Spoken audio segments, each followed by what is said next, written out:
right. Hey. What's up, ladies and gentlemen? Welcome back to the WO Radio Show here on the WO Entertainment Network.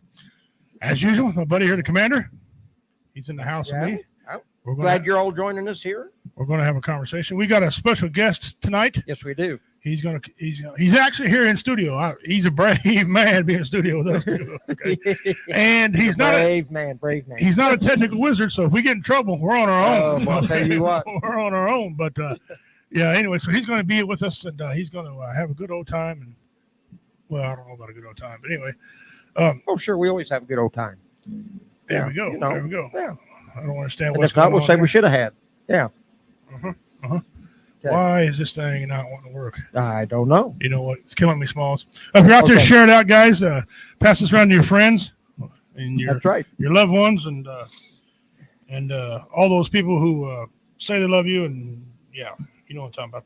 All right, guys. You know how this works. We're going to bring on our guests. I want you guys to give a warm welcome to Air Force veteran. See, we got a genius in the house tonight. Yeah. To Mr. Dan Landi. Oh, stuck it. Show's over. Yeah, well, that's it.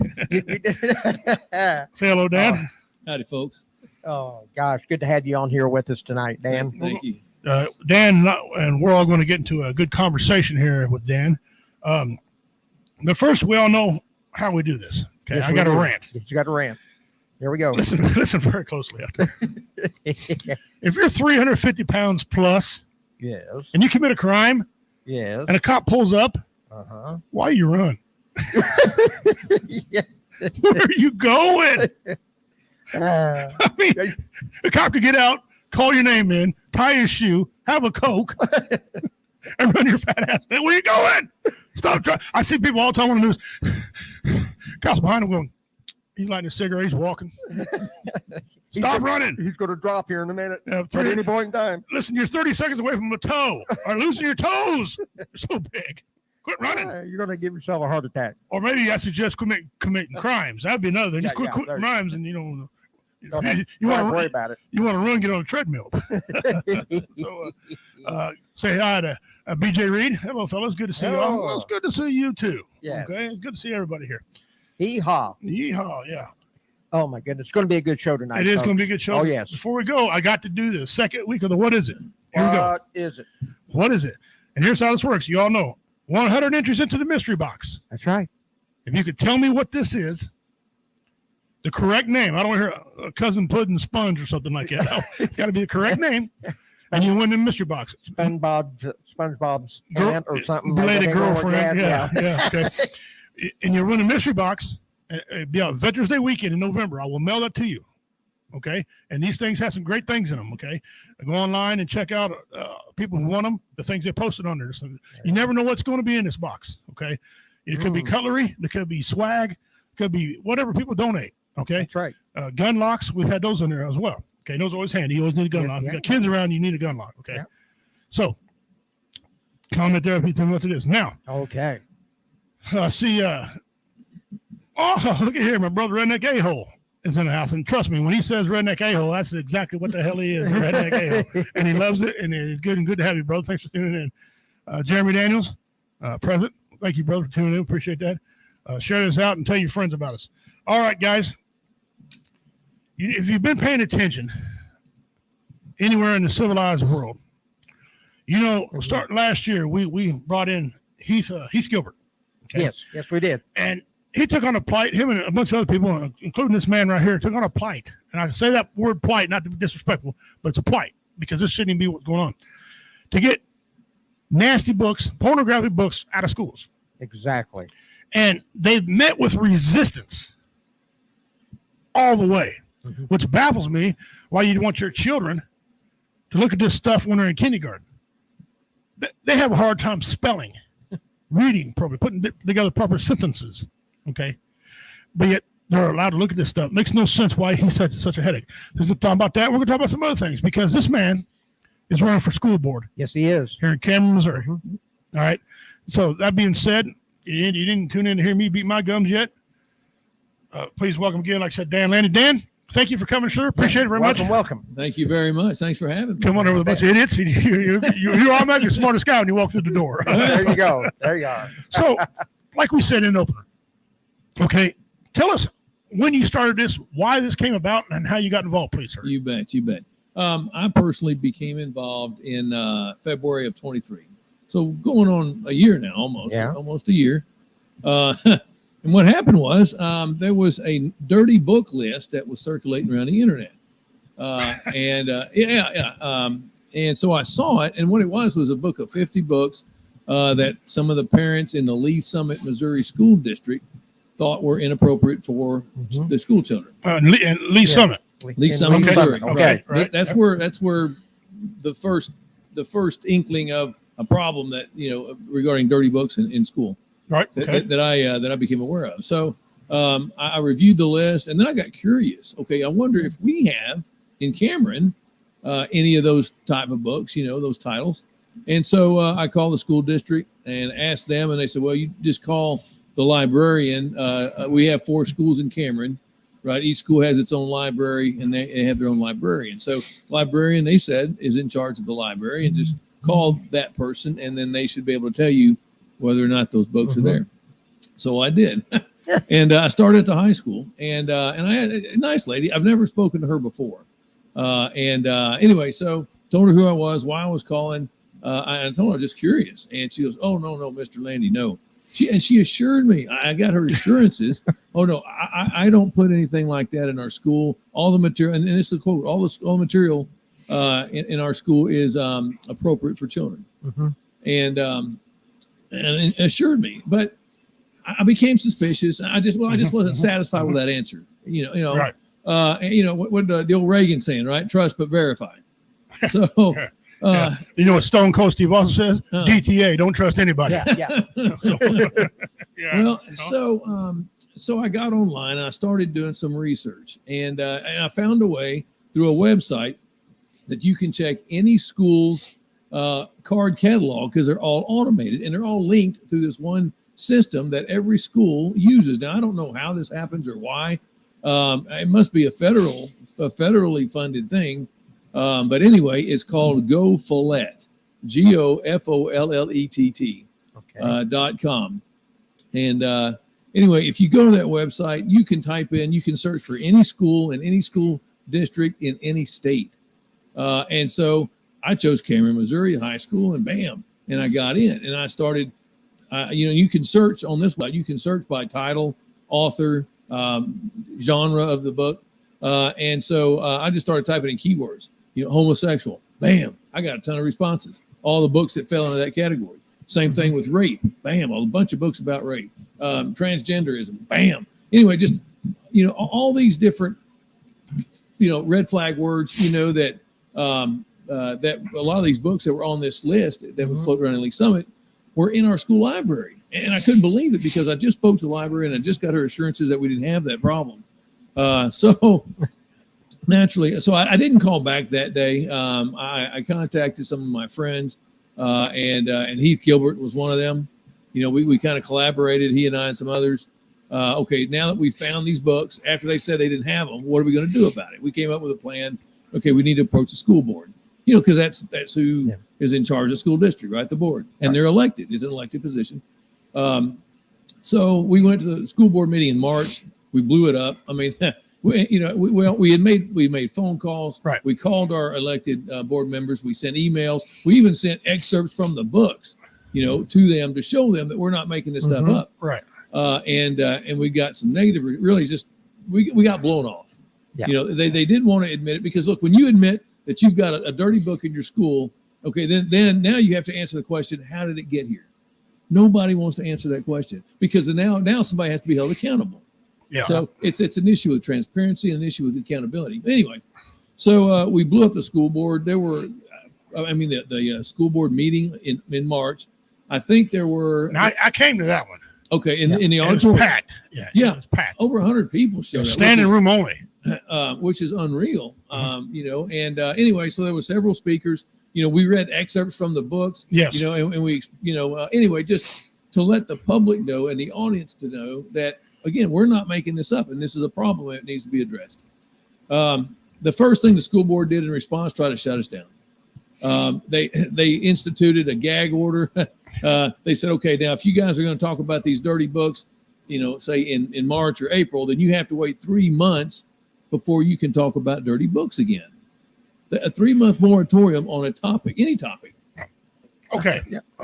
Don't mean to interrupt you. You're Sure. going good there, but Yeah. Heath Gilbert brought this up last time he was talking about this too. What's their theory? You got to wait 90 days. What's their reasoning for this? Well, their reasoning is because the law allows it. And it's true. There is a state statute. I've looked it up. I don't remember it off the top of my head, but it gives the school the option to institute a 3-month moratorium on certain subjects. But again, the school board can opt out of that, right? They're not bound to it. They just chose to go along with it. And unfortunately, the state law has their back. So we can't do anything about it. But it's just, it just indicates their unwillingness to cooperate. I mean, we're doing their work for them. We're finding these books in the library where they should be finding these books in the library. Right. I mean, how hard is it to walk down a hallway, walk in there, take this list, see this book, and grab it?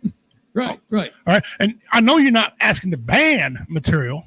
Okay. That's not what you want to do. Right. Because this ban culture doesn't do good. Like the pit bull ban. Did dogs stop biting? No. Dogs did not stop biting. Banning pit bulls. Right. Now they know they made a mistake.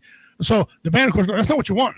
Right. You're just wanting these things out of the school where our children can concentrate on other things. Well, exactly. And this leads into curriculum. This leads into the grade point averages. This leads into a lot of other things besides the dirty books. Because if we weren't spending time on these books, we could be addressing other more important topics. Right. Yeah. Exactly. And we'll get to some of them today. Yeah. So why do you think that it's taken so long for the school board to act on this issue? What did you say? He said March, right? Last year. Yeah. So It's going on a year almost. Right. So why do you think it's taken so long for the school board to act regarding this problem of these books in there? And why has this been such a long process up to this point? Right. Well, in my opinion, my opinion, right, they don't care. They don't care. Okay. If they did, they would do something about it. Well, It's logical. Yeah. But I do know for a fact, because I spoke to the superintendent. I had a meeting with him personally, one-on-one, about this. He told me in this meeting that the reason they don't remove some of these books, he's afraid of a lawsuit by the ACLU. Okay. Right. American Civil Liberties Union. They have sued schools in St. Louis area for doing the same thing, for removing some of these books that were in the library. The ACLU, is suing on behalf of the LGBT community, because a lot of these dirty books, I call them smut books, have LGBT themes. Okay. And so they're switching the narrative, trying to flip this thing to make it sound like we're anti-gay, anti-trans, anti-whatever, when we're anti-filth. No matter if it's homo or hetero, it doesn't matter. Filth is filth, and it shouldn't be in our schools. Exactly. Is the way we look at it. But the angle that the ACLU is taking is, okay, we're going to go after you based on, they call it something, I forget now. It's you're showing favoritism, or you're punishing, or you're criticizing, or you're whatever, one particular group of folks, the LGBT community. Well, if they're putting their name on it, then yes, the parents are. Okay. Yeah. If they're the ones pushing this deal, Sure. then it's their fault. They're the ones. But not all, and I understand, not all gay community and not all transgender community are for this. There are a lot of them like, hey, we don't want the kids to learn this either. Yeah. Amen. There's a lot of them that want to protect that too. So that, you know, we've got it on both sides of the fence here. Yeah. And that seems to be your biggest obstacle. Yeah. And I live here in Cameron, so I know you got my vote. That's Thank you. all I got to say. Okay. I've lived here all my life. Okay. So anyway, I watched social media and the things that are going on and on the forum around here. And there was a lot of it on the, out there when the first meeting came up, and boy, there was a lot of confrontational situations taking place, even in the last one that there was. And so anyway, I noticed that a lot of the students and the adults feel like this is they're claiming that it's a violation of their First Amendment rights. Mm-hmm. So my thing is, can you explain why it's not a violation of the First Amendment rights? Sure. If you can. Because we're not banning the book. We're not banning the book. We're not telling the publishers or the writers to quit writing. We're not telling the publishers to quit publishing. We're not telling the book companies, right? They're, Scholastic or whoever, Right. to quit selling that book. Yeah. We're just saying quit selling it to kids in school. You're not, Exactly. and you're also, what you're not doing, you're not telling gays they can't be gay. You're not telling transgender people they can't be transgender. Right. So, But damn it, let the kids go. Let them get 18 years old. Right. If we start allowing these books in school, Dan, why don't we just repo the fact that kids can buy guns? Sure. Why don't we just repo it? Let them drive. Let them drive at 12. Right. Some of us learn on our grandpa's tractor, but whatever. Let them drive at 12. Let them go in there and buy a pack of cigarettes or some snuff and sit there in the store and chew them, like the restricted area. Well, you can't go home and smoke near your family, but we got a little area over here. You guys can come in here, and do these things. Why don't we just do that? I know. Here's some more hypocrisy for you. The school has strict policies about kids accessing porn on school computers. Exactly. They go to Okay. the computer lab. Right. The student signs an agreement, parents signs an agreement saying the kids won't get on porn, and they've got filters and blocks to help keep some of that stuff out anyway. They've got a lot of rules set in place for computers, kids looking at porn on computers. Right. But there's no rule that stops a kid from going to the library and looking at porn on the shelf. Which Okay. makes no sense. I understand what they're saying as far as, you got predators that come online and track these little kids because they're not smart enough, again, age, to not know who's predating them. Exactly. But on the flip side, Right. these are books. It's right there. It's better than the internet. I mean, I'm not the sharpest tack in the box, but I'm smart enough to know with a law enforcement background from many years ago, and I Right. know that statutes are revised all the time, but I know that they got statutes against this that makes this illegal. So can you enlighten us on that a little bit? You bet. The statute you're talking about is 573.550. Okay, book 5 of the statutes then. It is one of the two pornography laws that's Right. that Missouri has on the books. Okay. This law was enacted August of 23. All the school districts were put on notice. They were informed that this law had passed, and by August 23, the school districts has to be in compliance. This law only, however, this is a flaw in the law. This law only pertains to books with pictures. Okay. But yet a lot of these books contain pictures, pornographic pictures.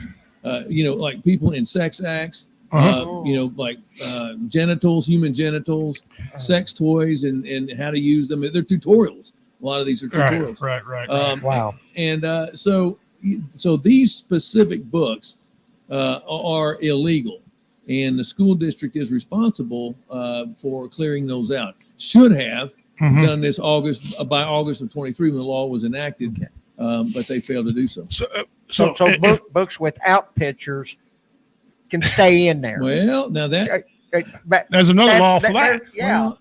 Well, there's disagreement on that because Right. there's some ambiguity and Right. there's some gray area. There's a lot of gray area. Who said I was smart? You can paint a battleship with the gray areas. Well, right. And so A lot of battleships. we took this to our county prosecutor. That's where I was going with this. Yeah, Go ahead. she refuses to prosecute because of it. Some of it's a gray area, and I believe she just doesn't want to get involved because it's a hot topic. It's political. She's an elected official as well. Well, it's the law. Yeah.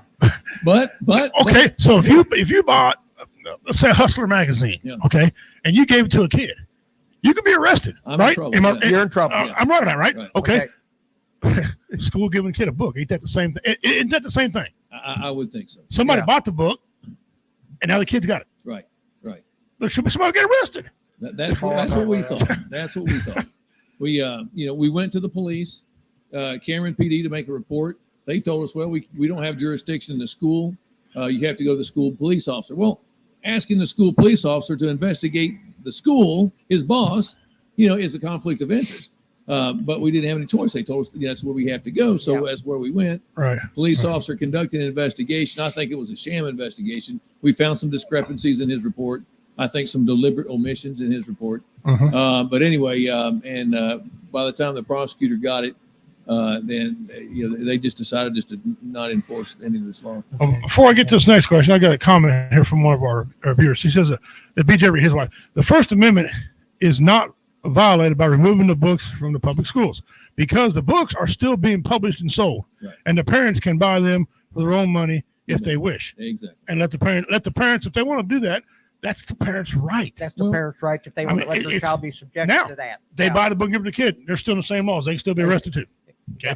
And she said also went on to say, let the parents buy them in their private homes if they want their innocent children to read them. Yeah. First of all, I don't know why you would want to read them to read. I'm a victim of this type of thing. Yeah. Okay. Why anybody want to subject their children? Because listen, this doesn't go away when they're 18. No. Okay. It's affected me for 40 some years of my life. Yeah. I mean, it's I got attitude there. problems. Yeah. I don't like authority. I want to just pound everybody. You know, there's side effects to this thing. Okay. It ruins generations upon generations. A lot of times you subject a kid to this, like that leads to molestations. And the person they molest, odds are good. There's a good percentage they go out and molest. Yeah. Not all of them. Not all, because I don't. But there's a good majority who do that. Okay. Then there's guys like me who don't do it. I don't even want to see a kid naked. Get out of the bathtub at a certain age. No. All right. And that's kind of a burden to my family. You know, and I kind of got to live with that stigma that I don't want to see it. You know, people, were you molested? No. You know what I'm saying? So why would you want to subject your children to this? Yeah. Well, you don't want to subject your children to a man beating his wife. That he grew up think women are low accord, you know? I don't understand that. So I know this next question I'm going to ask you, Dan, is probably very self-explanatory, but well, not in this case. What prompted you to want to run for school board? Well, you're right. You know, Yeah. I mean, it's kind of self-explanatory. I mean, we kind It of get is. it, but was there any determining factors other than fighting to get these books removed that prompted you to go a step further to go in and actually put your name in the hat? There is. Okay. And we kind of touched on it before.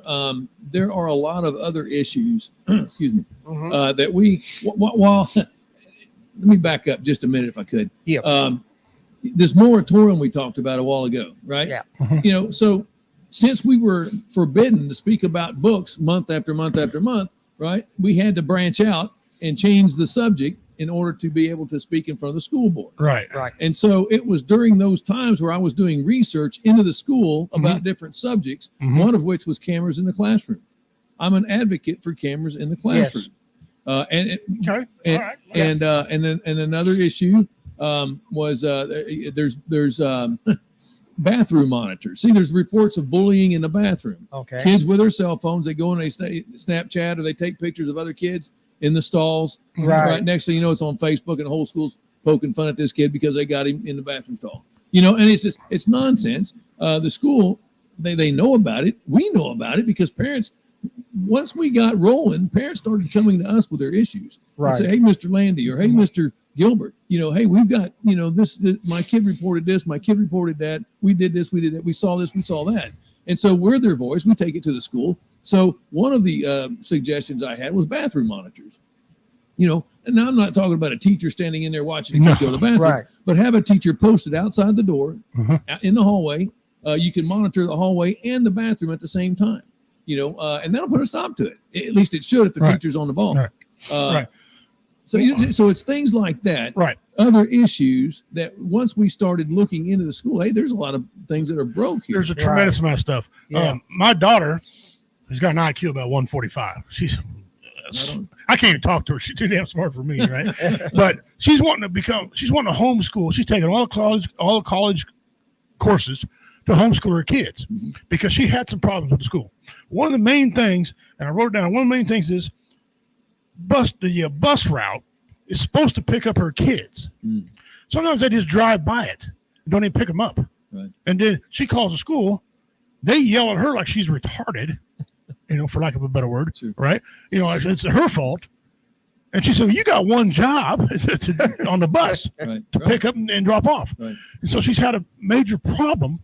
And this ain't one time. This is last year. It happened 3 or 4 times. This year already, it's happened a couple times. All right. And she lives down there on 4th Street here in town, or no, 6th Street here in town. Wow. A couple blocks down from here. Right. And they act like they don't want to do what they're supposed to do. But my daughter has never been late paying her school taxes. Right. Yeah. Yeah. Okay. And that's a big thing. I mean, so I want you to hit a little bit about that because what you plan on doing about that, because these they don't want to do their job. When you question on them, they want to belittle you like you ain't got no power. Okay. Yeah. Well, people that do that, right? I think it's just a reaction from, because they know they got caught, they know they're wrong, Right. and now they're just trying to shift the blame, or they're trying to, And that's change the subject. That's society, man. Yeah. You can't. Well, you did this. I had an argument with the people that have my internet here. Okay.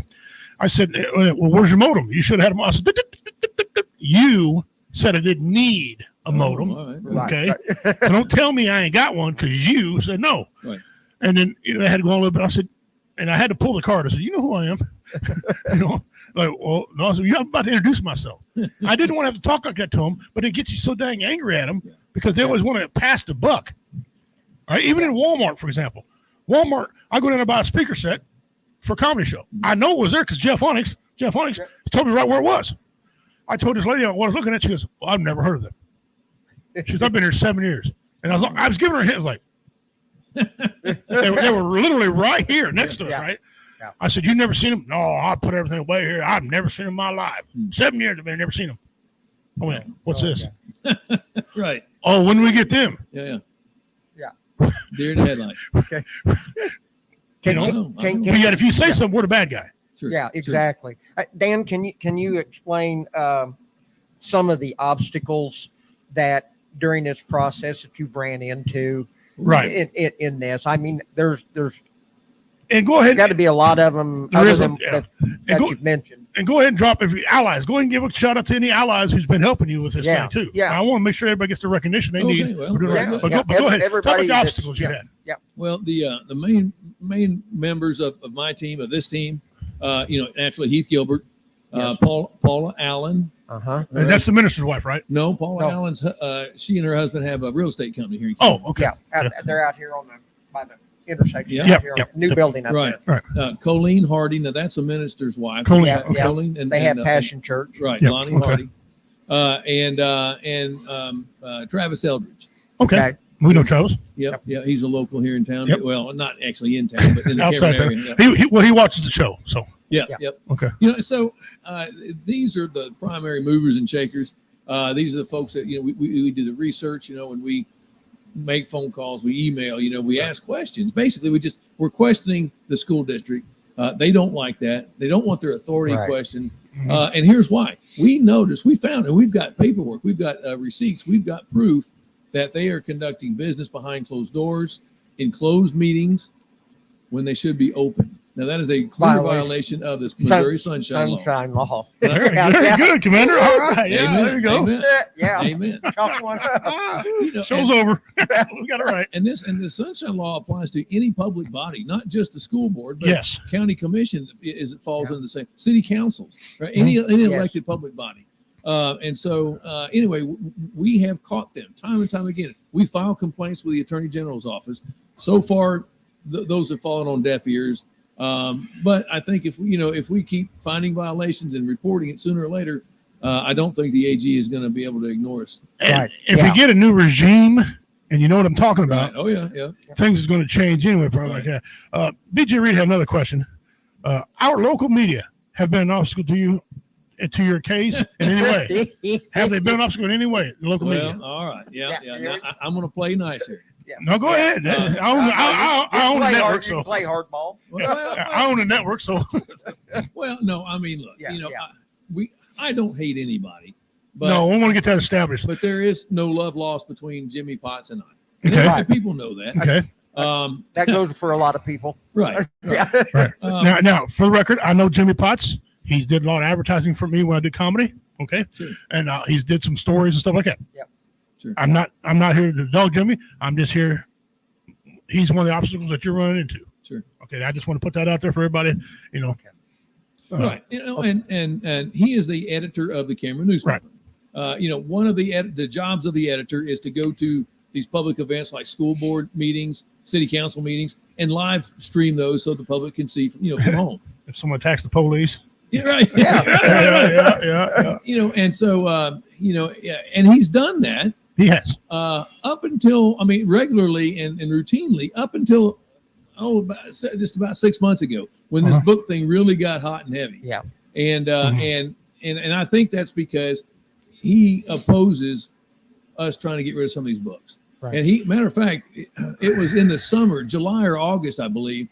He actually got up as editor, addressed the board, and was trying to plead his case for keeping these books in the library, in the school library. It didn't make a lot of Hold on sense a to me.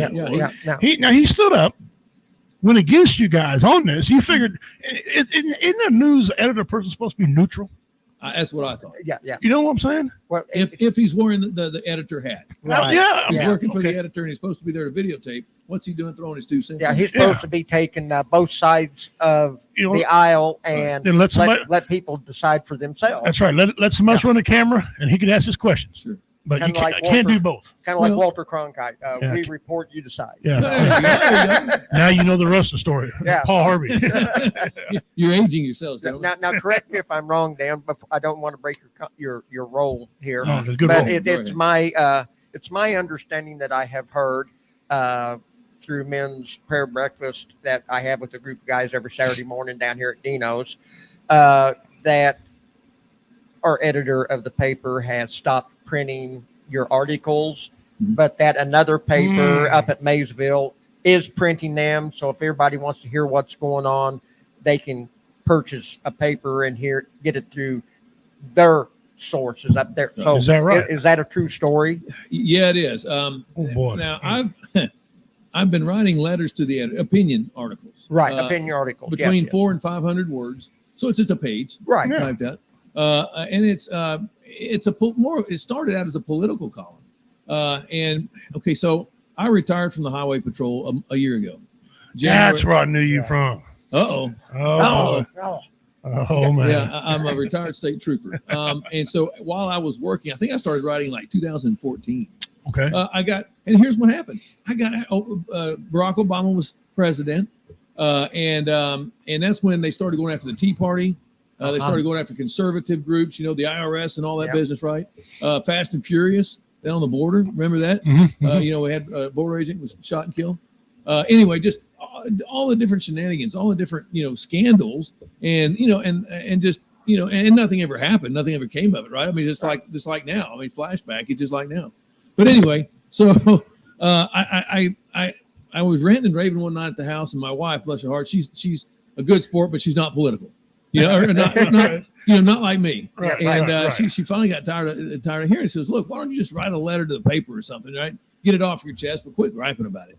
I'm like, "Oh, that's a good idea." Good idea. Yeah. I never thought of that. Yeah. So Well, I did. I wrote a letter, and I think the first article was called "Under Siege: How Our Country is Under Siege by the Radical Left." Yeah. And anyway, and I quote some founding fathers, and and it was all that. It was a more of a patriotic type article. It was very well received. Jimmy, well, I don't even know if he was editor then, but it was printed in the paper, and I actually submitted to 4 newspapers: Caldwell County, Davies County, DeKalb County. Up in Terry Pearl is the other editor that you mentioned that prints these regularly.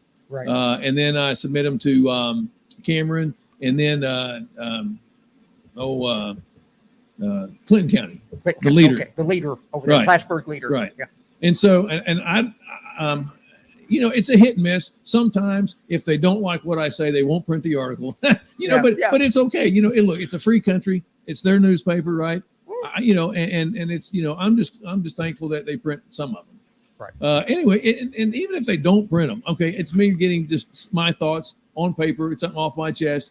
And I try to educate. I list examples. I list resources or sources from my, when I quote somebody or whatever, it's not just, Landy on a rant, I've got a message. Well, this whole article business took a turn towards a school district when in February when we found the dirty books. Uh-huh.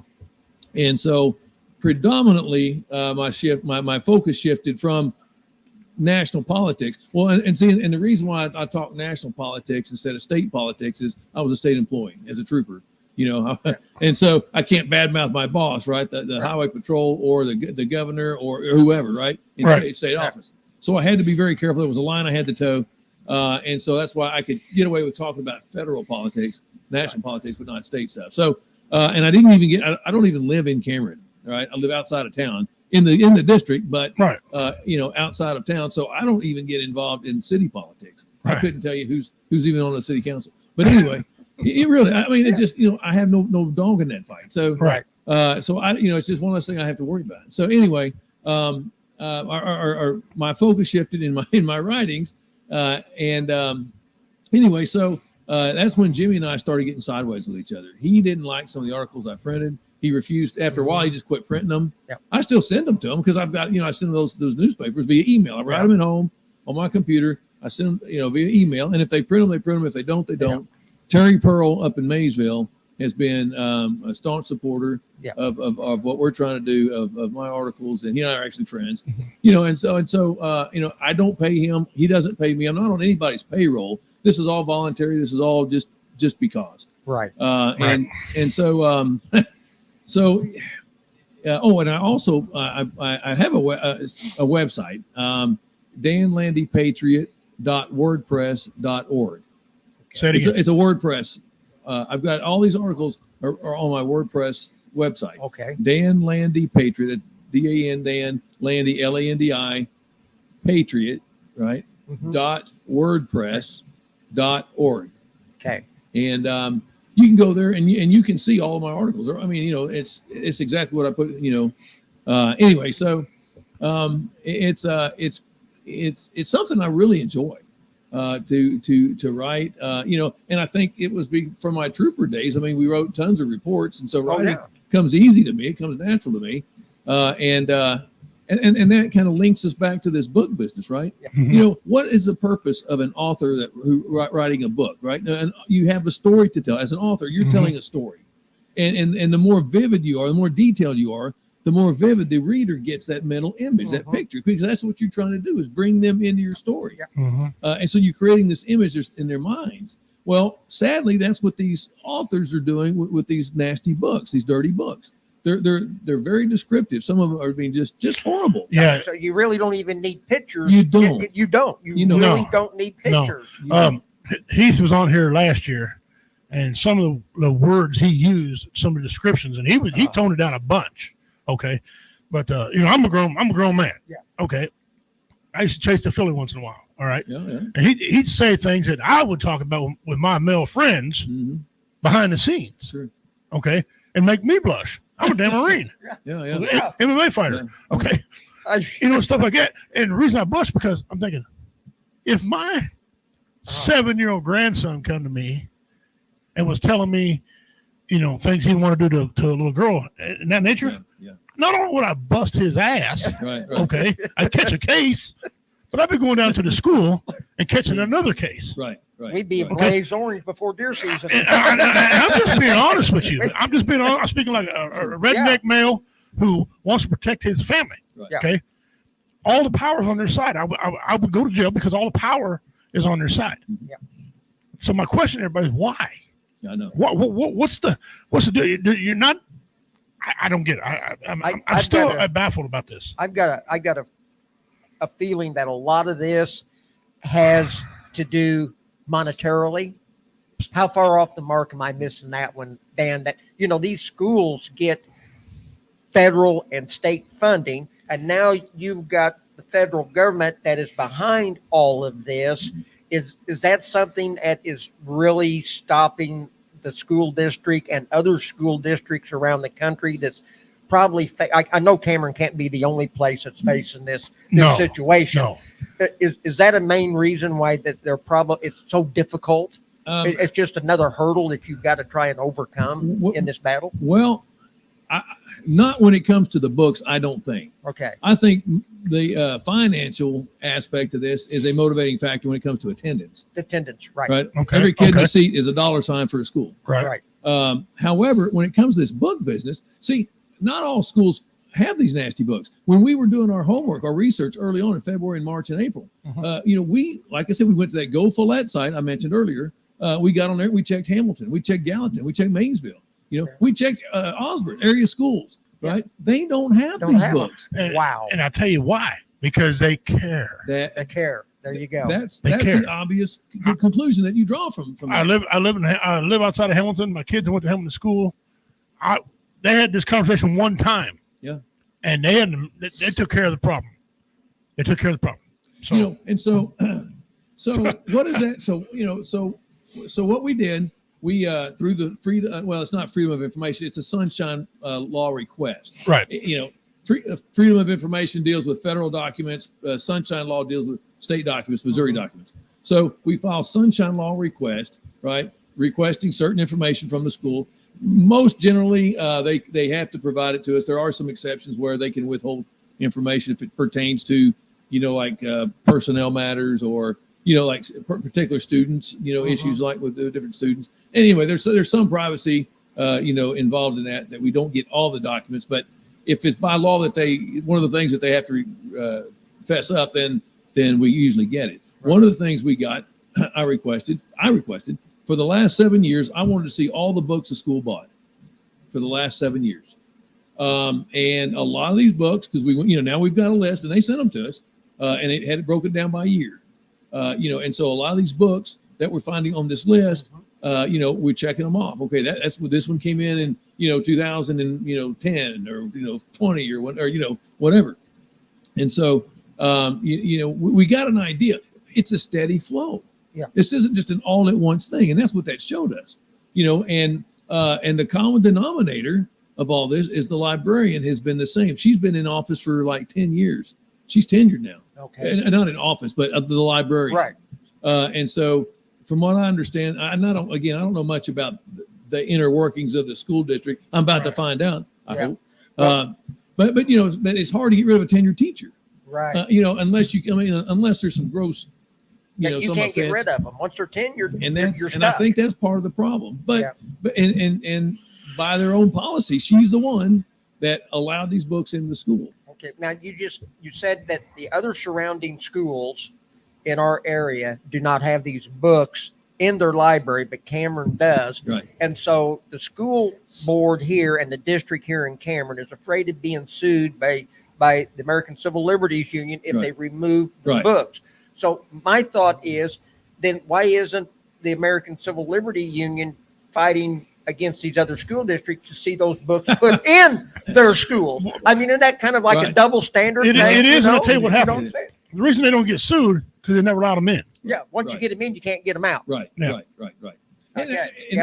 it doesn't make sense. No, but that's how it is. Yeah, it's bizarre. BJ says there's obviously school employees and board members who have personal agendas to promote indecent topics in front of these children.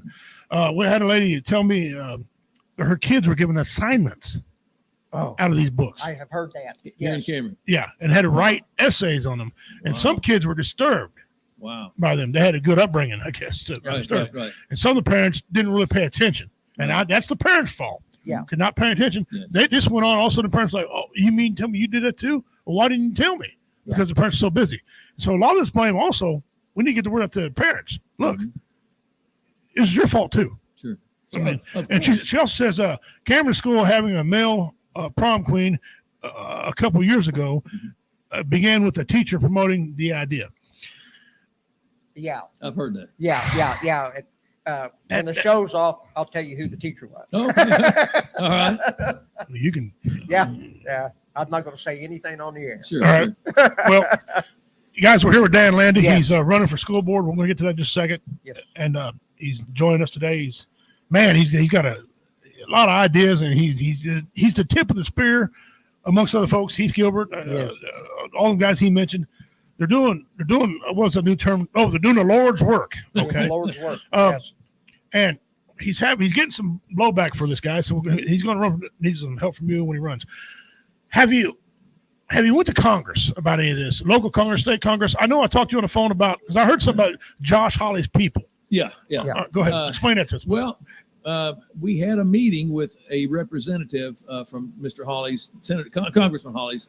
No, he's a senator. Excuse me. Senator. You're right. Senator You're right, Hawley's office, and I don't remember the young man's name, but very nice, very professional. Came in, asked some questions. Really, hard-hitting questions, like you guys are. To try to get a feel of what's going on, and wanted to hear it firsthand. And so, we were hopeful naturally that he could pull some strings, or the senator could pull some strings. But here's the problem. all these decisions are made at the local level. You know, and so which is why I decided to run for school board, because really to affect change you have to be on the inside. Yeah, you do. Yeah, you right. really do. You know, and so I hope to be the voice of change. But anyway, But you're gonna be one voice. that's okay. Hopefully, we get more. I'll tell you what, one is better than none, because It is. because you look at any school board vote, go back and look at the minutes. You go to the school board's, the district's website, and I don't remember the name of it, but just Google it, right? The school district's website, hit menu. You can hit Board of Education and then click on meetings and agendas. Look at all the different votes that are taken. They're all 7-0. There is no opposing voice on the school board. Right. Nobody questions anything. It's all groupthink over there. And so your spot, there's a spot coming open. Right. Is there any other spots coming open? There's 2 available seats. Okay. One person is up for re-election. Her name is Jackie Peck. She's on the board currently. Her term is up. It's a 3-year term. This is non-paid. This is all voluntary. Right. Anyway, she wants another shot at it, so she's running again for her seat. Okay. Dan Kircher is the other person's who is retiring. He's been on the board and involved in the school district for a long time. For a long time. You know, and it's interesting because, you know, he is he's got a doctorate. He is a Dr. Kircher. Okay. You know, so and he's also a pastor. I understand and I don't know what church or denomination, not that it matters, but you know, it floors me that somebody with that kind of a background in education, a pastor of all people, you know, is fighting his tooth and nail on these books. It's incredible. Yeah, I never floors saw that. me. I never saw that. Yeah, that's what I was going. That's you ought to go on radio. That was a good segue into what I was going to ask you. Yeah. Couple things here. What's the odds of getting Kansas City media involved? And are any of the local churches really helping you push this thing? You know, you figure, because that'd be where you figure some of your power, your ace in the hole would be. Sure. But apparently it's not. Am I right or wrong? What's the deal? You're right about the churches. And we have tried. Matter of fact, I just wrote an article entitled "Calling All Pastors." Okay. It's on my website. It'll be Terry Pearl will have it in the Maysville newspaper probably next week. Okay. Don't look for it to Cameron paper, because I don't think Jimmy Potts will add that to his production. But all right. Regardless, calling all pastors. That's exactly what I was writing about. You know, there are our spiritual leaders, our moral leaders, our religious leaders in the community. And denomination aside, doesn't matter. These are men of the cloth, men of God. They're supposed to be, you know, our leaders. Right. Where are they? With the exception of the Hardys, where are they? Even I'm Catholic. Even my own priest. You know, and I don't want to throw anybody under the bus, because this isn't about that. Right. But I pleaded with Dan Kircher at a school board meeting, and asked in March. I said, look, because this is a moral issue as well as a legal issue. Okay, we shouldn't be doing this. Okay, if you know the law says you shouldn't, but God says you shouldn't either. Right. You know, right. And so the Hardys are very outspoken about this. They make no bones about it. God bless them for that. Yeah. What church are they affiliated with? Passion Church. Passion Church. Passion Church. Okay. Out here at the old North Country Ford building out there. Yes. They're very proactive, and God bless them. But where are the rest? My own priest. I have personally called each one of the major churches, not all the smaller, you know, the smaller churches, but the big ones in Cameron. I've spoken to the pastors personally, invited that we put on a training seminar back in August or maybe September, late summer. And we wanted to educate the pastors so they could bring it back to their congregations, because we're trying to rally support, you know, because exactly what you said, Richie, it's, you know, we need them. They're our leaders. But they've been it's incredible. It's crickets. I mean, just silence. And so we invited them. They refused. We conducted the seminar anyway. We just opened it up to the public. Hey, come on in. Anybody wants, you know. And so we had a great turnout, but just unfortunately, actually, we had a pastor from the Kidder Baptist Church show up with some of his congregants. Yeah, the pastor of Kidder. He's not even in the Cameron School District. Right. And they don't even have a problem in his school district, in Hamilton School District, with these books. But again, he felt compelled. He felt it was his duty. And he's right. It is. It's all of our. If you proclaim to be a Christian, it is your duty. It's your duty, and it's not an option. It's not a choice. No, it's a duty. It's a commandment. Right. Amen. Right. It's a duty. It's a duty. You're commanded to do it. Like BJ says right here. And I'm not going to read the whole thing, but right here it says they're donors. If they're donating, so many people that are involved in this issue go to these churches and donate money. Yes. The churches feel like they're hamstrung. Well, I mean, donate money or not. Right. I mean, listen, a pastor's got a big backup. Yeah. Yeah. He's got the biggest backup on the planet. You know, and again, he's the leader. The congregation's going to generally go where the leader takes them. He's the shepherd, and the sheep going to follow. But you see the screen there, Dan? Like, you see that? Yes. That come right there? That's for you. She wrote that, so you know they're praying for you and what you're doing and everything. God bless y'all. Thank you. Yeah. And appreciate that. So, and see, and that leads back into why I'm running, because for almost a year now, I've been very vocal, and I don't want to say I've been mean, but I'm not afraid to ask tough questions, and I'm not afraid to ruffle feathers. And some people don't like that, but yeah, they don't. But regardless, right. Again, it's not because I want to. I feel I have to. Mm-hmm. Somebody's got to advocate for these kids, right? And again, to me, it's more of a moral issue than a legal issue. This is this is right versus wrong. Right. Not only that, but it's also a hypocrite issue. Like we said at the opening of our conversation here, we got laws when you can drink, when you can smoke, when you can buy handgun, when you can buy rifles, when you can vote. All these have ages on them. You're talking about this moral issue and this Christian, dude. What it boils down to is that Christians have pushed it to the limit, right to the edge of how do I want to say this to where I can be nice. They compromised their Christianity to the point of seeing how close they can get to the world without falling into the world and being of the world, and nobody really, to be honest, when you say the word Christian, nobody even gives it a second thought anymore. Not like it used to be. And you hear a phrase. It's been diluted down. That's right. You hear a phrase all the time about church. Yeah. And so, separation of church and state. You hear that all the time. Well, can't get the church involved, separate church and state, which I got news for you. There is no law that says church and state. What he was talking about is a letter that Jefferson wrote to his friend talking about we can't just be one denomination. Right. You got to allow them all. Right. That's what they said. There's no law. And I challenged anybody, and I had a deal on here and they say, bull. Don't show it to them. Google's free. Yeah. Google's free. Okay. So there's no separate church and state. But the church really ain't got no power when they're taking these guys' money. I'm afraid a lot of the well, I'm probably going to ruffle some of my fellow pastors' feathers around here, but it's not that I haven't said before. It is the fact that they're afraid that they're going to lose numbers, and lose the jingle in the plate. Sure. And that's not what that's what they're afraid of doing, because it's going to be very divided. It could split a church. So they're very reluctant to come in and make a stand for fear of that. Yeah, and something else is going on. It's weird because the church would be the first organization to stand up when you got half-dressed women on TV. Okay, our daughters run around there half-dressed. Our son's half-dressed for that matter. Okay, they'll talk about that, but they won't line up when the porn's in the schools. They won't what we call stack and rack. It's a Marine Corps term. We'll get her go in. Okay, they're not there for that. They're quick to say a comedian can't do his God-given ability to make people laugh. They get mad about it. Okay, right? And these comedians are nowhere going this graphic. Yeah. Okay, but they won't do anything about the books. That's a hypocritical thing, and we need to get over all that. Yes. Either have and I'm speaking to the churches right now. Have a role, play it, or get out of the game. Stop asking people to, if you're hiding your religious beliefs about God and the Creator and Jesus Christ, for Son, whatever you're going to call him, why are you hiding him? If you got the power, let's call on him. He's the biggest backup we got. And so quit being hypocritical. Right.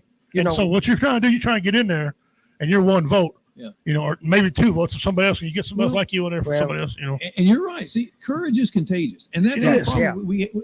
Fear is driving all of this. Yes. Oh yeah. It's contagious. Fear is. But courage is contagious as well. And so my hope is that there are some good members in that school board that really care, but they're afraid to Right. they don't want to be that sole. And that could person be. to I think stand if up. you, They don't want to be the first one to raise their hand and say, Yeah. hey, wait, we got a problem. you know, And that could be. You could be right. Yeah. But if Right. I started something, right? If I broke the ice and say, hey, we got a problem here, Yeah. maybe some others will back me up. And you can get some explanation. Say, You why ain't we doing something? At least let's discuss it. Yes. Yeah. Let's talk about it before we all just vote 7-0. it's like a lot of other boards or even with government councils or anything like that. If you look at the way people are voting and everything has been 7-0, 7-0, 7-0, what you have is probably about 90% of the people on that board are just followers. Yes. Yeah. Yeah, they're not Yeah. leaders, they're followers. Right. Yeah. And so if somebody else comes in with a stronger point of view, it's hard to, you might just be the voice that in the wilderness. Yeah. You're right. Really. You're right. Exactly. And that will change everything around. So, Yeah. Well, I'll tell you what, guys, we're here with Dan Landi. He's running for school Yes. board in Cameron, Missouri. And he's wanting to make a difference. And he's got a huge project that he's going to take on. The weight on his shoulders right now is tremendous. Okay. Yes. But he's not alone. He's got people. Yep. When is election day for you, sir? April the 2nd. April 2nd. Get up off your keister. Go vote. That's right. And we got a lot of things on the ballot. Read the ballot. Listen, your vote is everyone's power. There's nothing more powerful than your vote. That's right. Your duty, obligation, and Okay. responsibility. Now, if you didn't vote for Dan, he don't want to see you in 6 months. Why didn't you run for school? Why didn't you vote? Yeah. So, Right. all right, so get that done. Dan, If you don't vote, don't complain. Amen. Because your vote can make a Amen. difference. vote unless you're voting for an idiot president, then whatever. Or Yeah, but that's child never matter. molester, Child molester, yeah. We don't ain't about child molester. But that being said, Dan, we're going to get on to some other topics here, brother. You can hang around if you want to and laugh Yeah. a little bit. We got some funny memes we do and stuff. So, Oh, yeah. We get a good laugh or two in here. but we All right. appreciate it, guys. It's Dan Landi. He's from school board. You're going to hang around with us and maybe Yeah. get back in this topic here in a little bit. We got to All get on to some other Okay. things. All right. All right. Here we go. All right.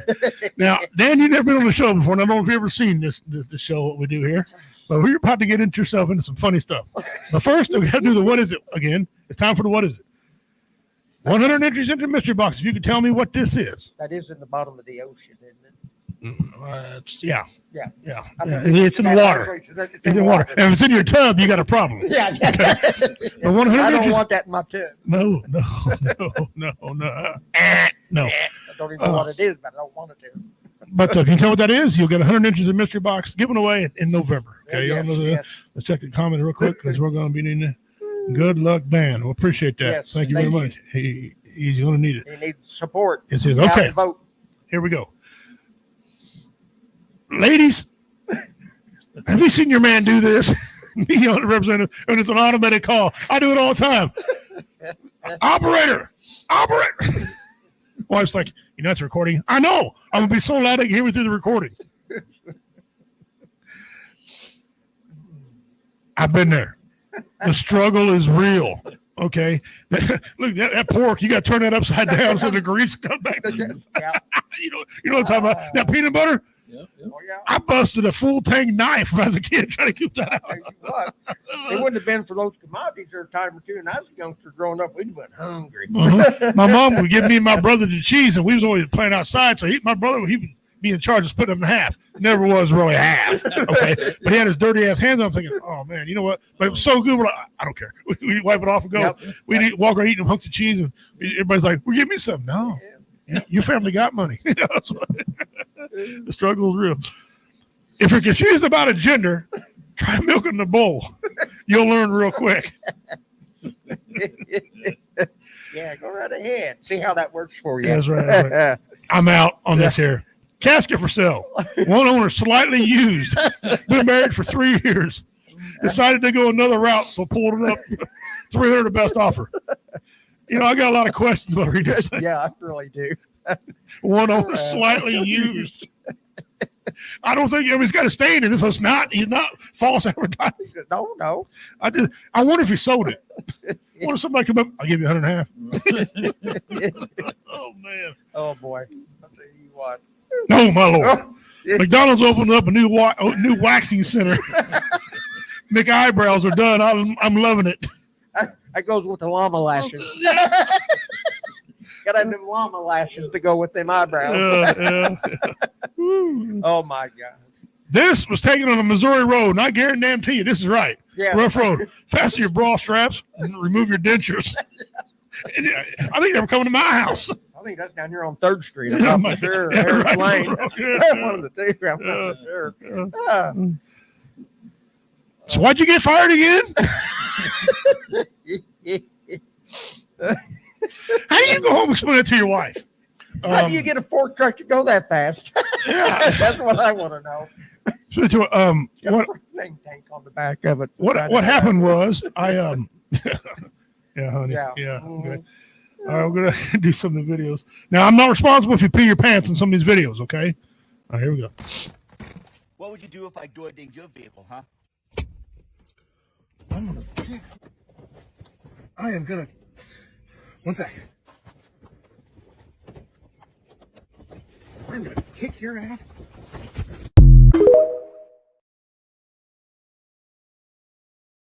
Holy shit! Holy shit! Oh my god! Holy. Oh my god! Shit! Oh my god! Ice, man. Why are they coming? Oh my god! That's skills right there. I see Nolan got parked right driving. Whoop! He got out and had a brown stain on the back of his pants. You My know. anus is itchy as hell, but that's a small price I'm willing to pay to not have to expose myself to the toxins and chemicals that are in toilet paper. Have you guys noticed that so many people have health problems nowadays? At least in the US? And you know what everybody uses? Toilet paper. I just don't know that having a wiped ass is worth putting my physical health at risk.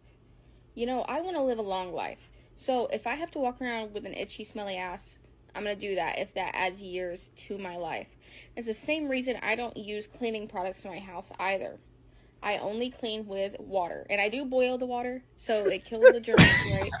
But I will not clean with chemicals. I don't want to expose myself to chemicals. She ought to move to I the don't Middle know why East. people get so upset about that. It's my life. Let me live my life the way I want to live it. I do, however, get No problem. No problem. Go ahead. Don't Yeah, girl, worry, I knock don't have yourself like out. a ton of shit stuck to my ass, just a little bit. Wow.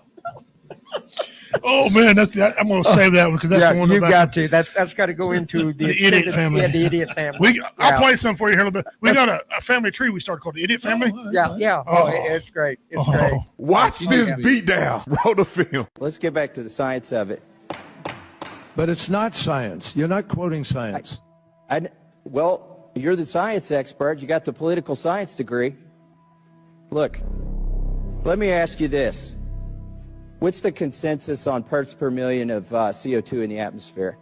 About 406 today. Okay, 406. Are you aware? 350 being the level that scientists have said is danger. Okay, are you aware? 350 is dangerous. Wow.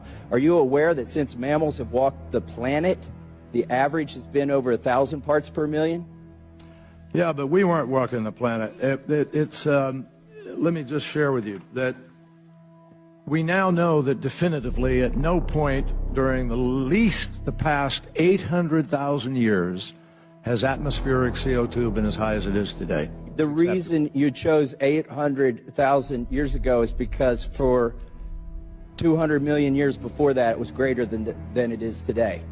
And I'm going to submit for the record. Yeah, but there weren't human beings. I mean, there was a different world, folks. We didn't have 7 billion people. So how did living it get to 2,000 parts per million if we humans weren't here? Because there were all kinds of geologic events happening on Earth which spewed Did up. geology stop when we got on the planet?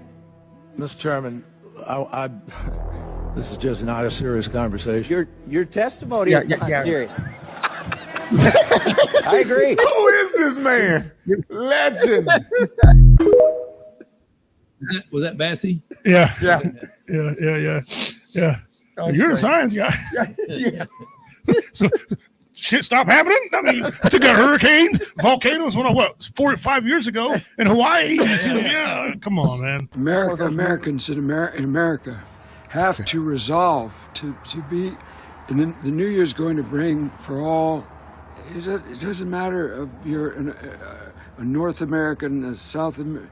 The point is, look, not a joke. We have to resolve to remember to.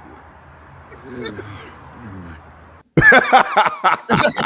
I ain't gonna lie, homeboy hit that nail on the head. It's funny and it's sad at the same time. It's funny because it's comedic the way he did it, but that's true because Joe Biden talked exactly like that and he's the president of the United States of America. I can find a speech right now and put it on there and he said the exact same words. I think that was an exact speech. Lord help us all. Next video. What do we got next? What did you say? Do you think that's supposed to hurt my feelings? Saying I'm not funny? Okay, if I could see you, all right, let me see. Okay, oh, the person from Germany doesn't like the Nazi jokes. The Germans, historically known for being patient. The comedy clubs in Germany. What's the material going to be like at a German comedy club? Knock, knock. Who's there? Doesn't matter. Opens the door. No. Why did the chicken cross the road? He was following orders.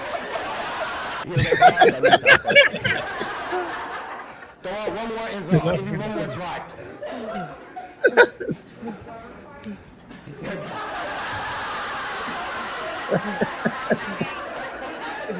All she did was re-release the first album. Man, forgive me, man. I love Mr. Bun, man. Let me tell you something. I don't understand why people go to comedy clubs. German. A splash of whiskey to wash the trail dust off in my gullet and keep my singing voice in pedal. Whiskey's illegal. This is a dry county. Well, what are they drinking? Whiskey. These outlaws. Oh, well, don't let my white duds and pleasant demeanor fool you.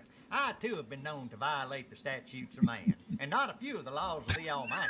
You ain't no outlaw. And we don't You ain't no outlaw. Sir, it seems that you are no better a judge of human beings than you are a specimen of one. Just on a brief inventory, I'd say that you could use yourself a shave and a brighter disposition. And lastly, if you don't find this person your friends, a better class of drinking buddy.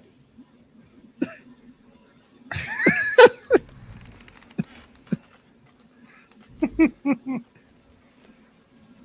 shit and iron work.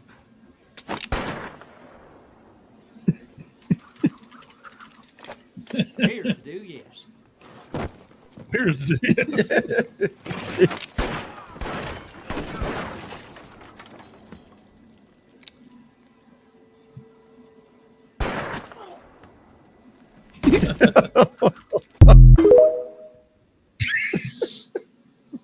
The way he talks, hey, sit down, man. Have a beer. You can talk funny. All right, this one here is a little over 2 minutes. Drawn by the scent of a golden retriever inside, the lion stealthily approached the bedroom door, This is a waiting big no. patiently for an opportunity. What? The lion, finding the warmth of the house inviting, dozed off, only to wake to the realization that daylight had exposed its presence. No, seriously. What? Let me get this straight. Somewhere in Texas, a fucking mountain lion snuck in these folks' villa, spent the whole ass night and waited for the ass to wake up so he can eat breakfast. That's what you got. Man. Him. Now, I know I always give Florida a hard time because of how comfortable they is with alligators and shit. But Texas, come on, man, damn, what the hell y'all doing? Tell me, y'all got mountain murder killers coming over and sleeping over like mama said it was okay if your little friend spent the night or some shit? Hey, where y'all front door at? I'm glad y'all ain't in the neighborhood with no damn crackheads. Hey, that would have been a stolen our whole damn living room. And I know it ain't nothing but white people who live in this villa, right? No. Because themselves in this courageous Caucasian situation. Caucasian situation. Nature went camping in your damn house. Man, y'all had to catch the Lion King come over in the middle of the night. Like they text you, hey, you up first. Hey, that was like a weekend getaway for that damn thing. Hey, and the hotel you staying there came with free breakfast. Because as soon as y'all open that damn door, he was finna get the munch. Man, it couldn't be me. No. Because if a damn squirrel was to break in my damn house, I'm going to go outside and start digging the moat. What you mean? Hell, if I was to wake up in the morning and see a damn mountain lion walking around my house, I know good goddamn well there ain't no goddamn mountain lion. Man, I'm jumping out the damn window and calling my landlord and telling him, hey, you can go ahead and put this damn mountain lion on my lease. No, I ain't coming back. Fuck that. Y'all can have this whole damn situation. Hell, I ain't moving back to y'all put a front door and 2 armed guards in this bitch. Fuck that. Hell no, around him. Hell no, I ain't coming back to this entire state decides to. Stop it, Texas. Texas, stop it. Wow. I'm gonna be honest with you. If a mountain lion broke in my house, that mountain lion dead. Yeah, no, that's right. Okay, I don't. He get back to my big dog. He dead. That's all. Well, Danny, since you're here, brother, we're gonna play you some of these. Which family member are you going to start with? Oh, I gotta start with the original one first. Oh, the original very first one. Yeah, the one that gave birth to all the others. All right, here we go. And I'm telling you, yeah, these people vote. Went downhill. We tried to reach out to the man who died in this pursuit. They were unavailable for comment. Micah, back to you. That was a real video from the police station. Okay, hold on. Here's another one like that. Flood, of course, is rapid, but this was exceptionally fast, and it swept people away. And the 3 people who died said that it just caught them completely off guard.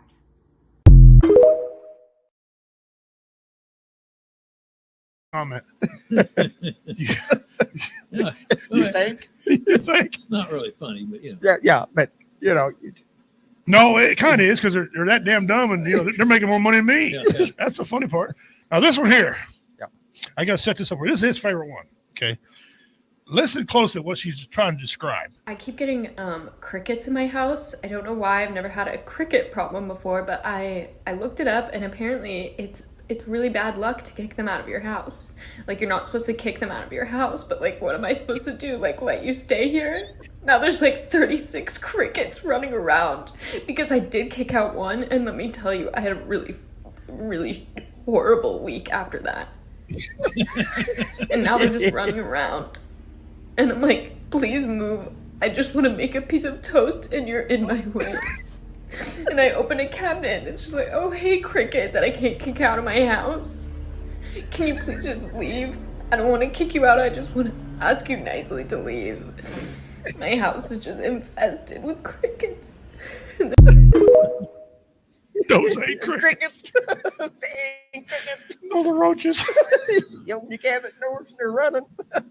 I seen this episode right here on TV. Yeah. This is true. Okay. Renting a paddle boat. No, that is not correct. Sean, it's your turn.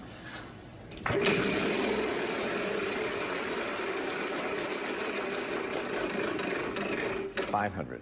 T. Yes, 2 T's. Like to buy an E? Mm-hmm. There are 2 E's. And no more vowels. I like to solve. Yeah. Renting a paddle boat. Super dummies. No, that's not right. Oh. Michelle, you have $3,000. You can spin again, but you don't have to. Oh. Oh my. Oh no. 600. That kills me every time I watch it. M. No.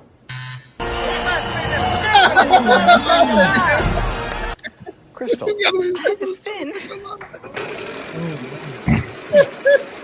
This is a real live episode. 900. W? Oh no. He's going to, this is what you're going to do with the public office, right? He couldn't take it no more. He left. He took his trinkets and left. Oh my. Oh my. You see why we named it the Idiot Family, correct? Yeah.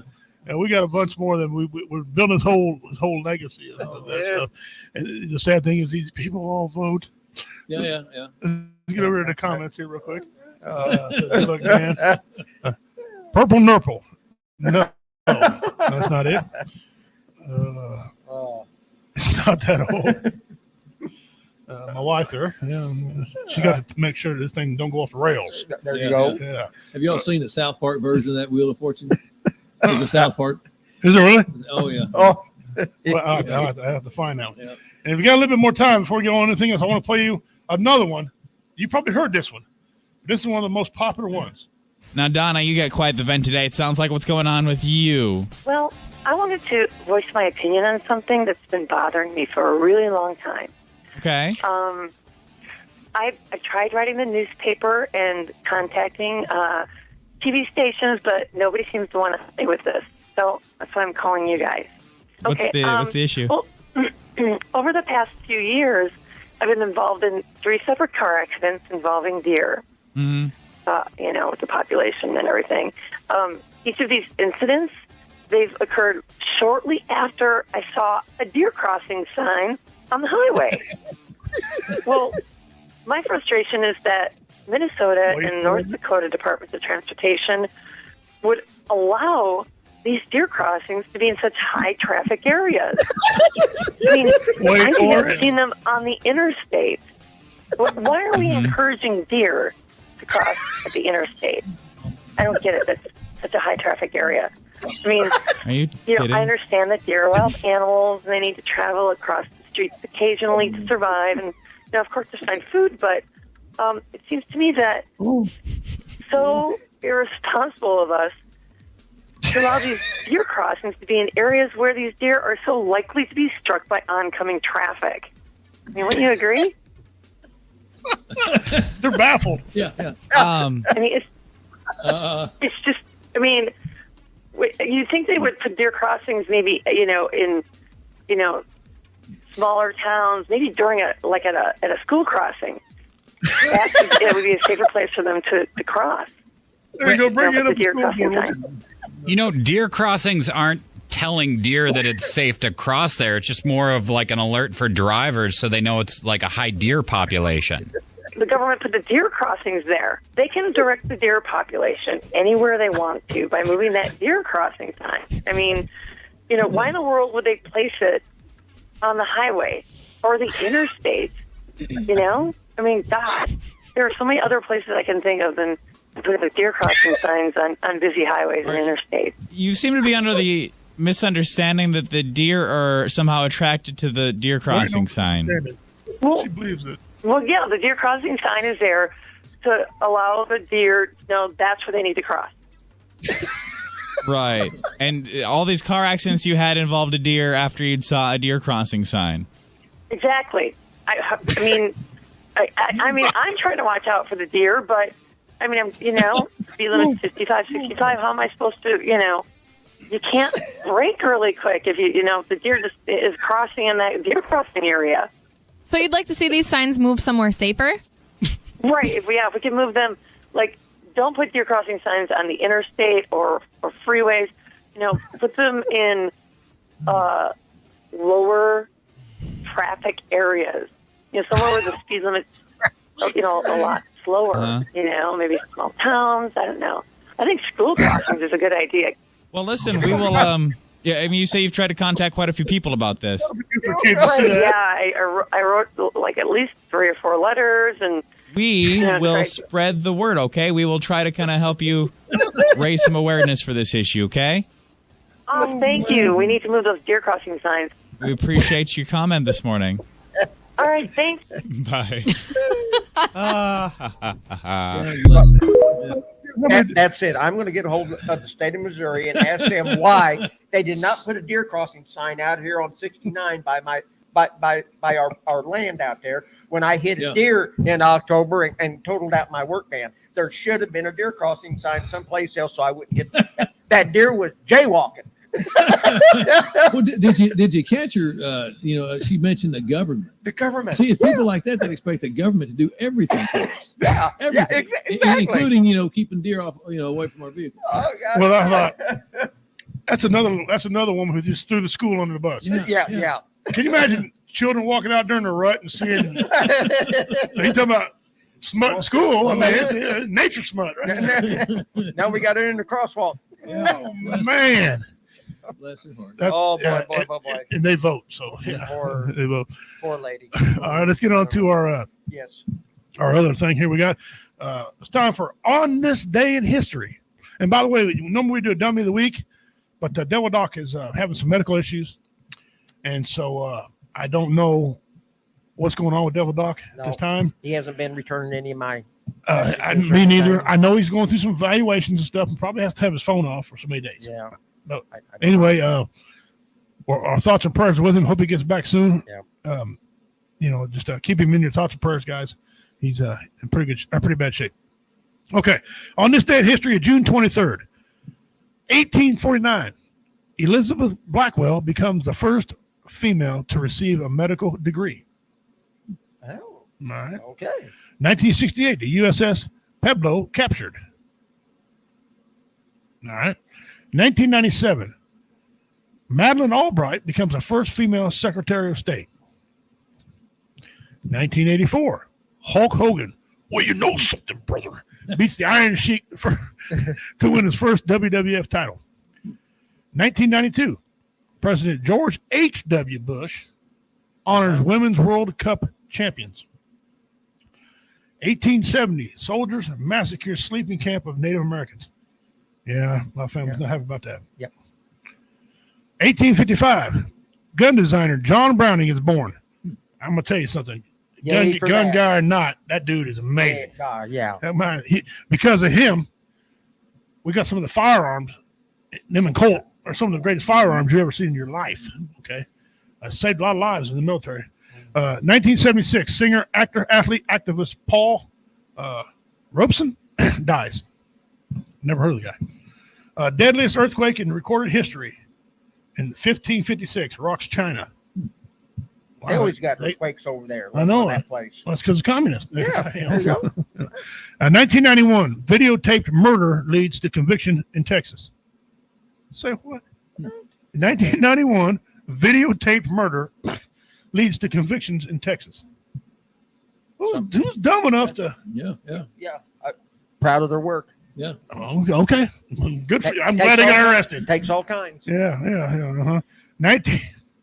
Just when you think you've seen it all. Yeah, I'm telling you what. What would his defense be? It wasn't me. And the judge like, Really? Yeah. TV set, buddy.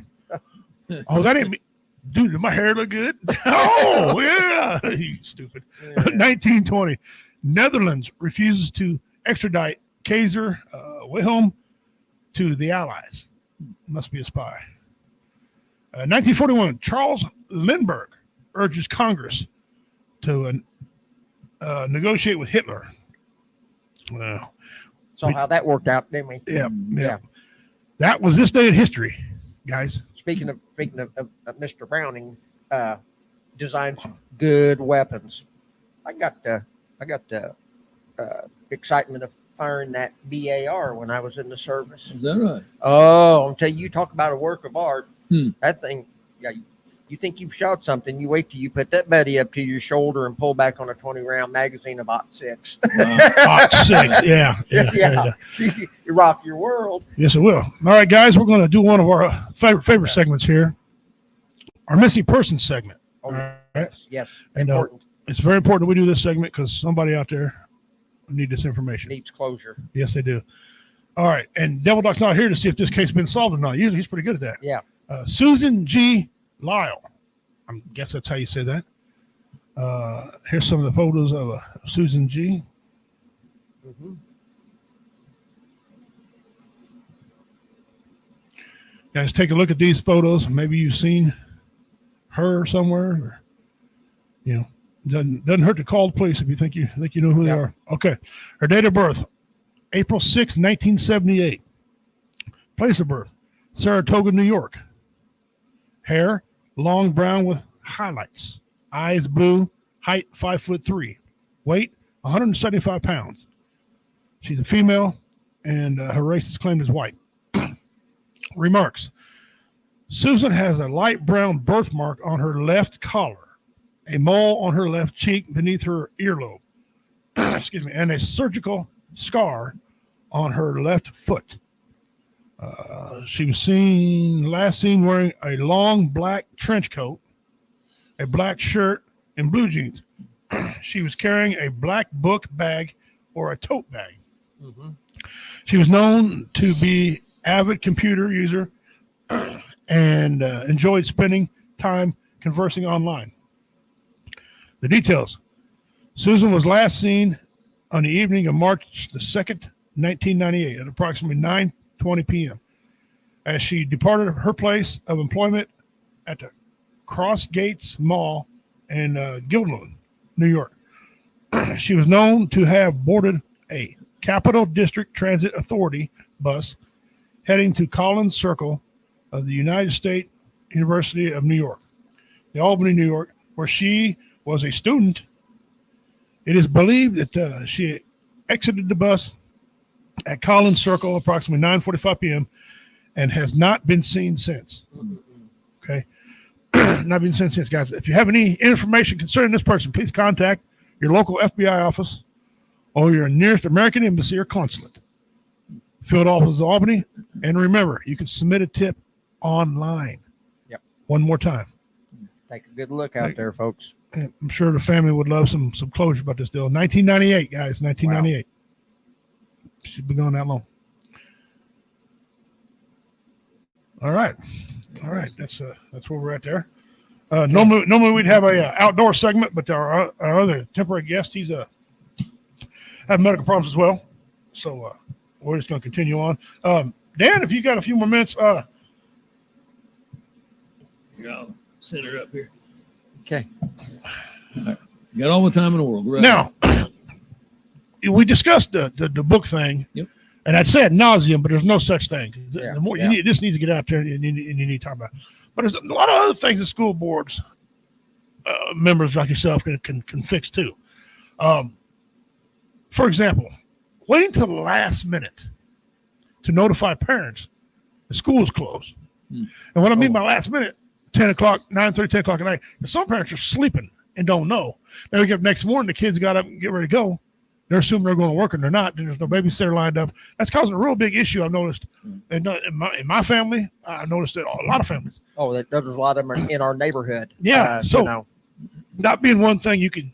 What would your idea be to help stop that situation or fix it? Maybe. Well, early warning. I mean, it depends, I guess, really on when the school gets notified or when the decision is made to shut down, because then everything runs off of that time. Right. So the sooner they can call it, then the sooner they can make the notifications. I think they've got a fairly decent notification process. I mean, they've got text messages, right? They've got Facebook and the local news runs across the bottom of the screen. Even Kansas City news. As even on the there. ticker at the bottom. So I think the system itself is okay. I mean, from what I understand of it, but I think if the sooner they can make that call and get the notice out, the sooner to the parents. And who usually in charge of that? That I don't know. I assume it's the superintendent. That's okay. That's what I thought. I thought so. I wasn't He sure. is the top administrator in the school. Right. Now he answers to the board, but when it comes to day-to-day operations, superintendent is the top dog at the school. I see. Okay, I'm good. I know that they canceled school today, but it was for those that were out of town because of the threat of ice and stuff out there, the small skin they had. Right. And teachers had to be available online to visit with students up until about 2 o'clock this afternoon or something like that. So I think a lot of students, they had classes at home via the internet on the computer. So that's another thing that I've noticed that the school district's doing. So they have a counted day instead of a absent day that they've got to make up in the spring. Missing more school. They're going in June. Yeah. Well, Now you hit on a topic I didn't mean to bring up, and thank you for that. These online classes they take at their house. I know there's a lot of families who can't get online at their house. A lot of rural kids who haven't got enough to push their assignment. They got like a hotspot, for example, and don't hardly push. What's the rules of these kids?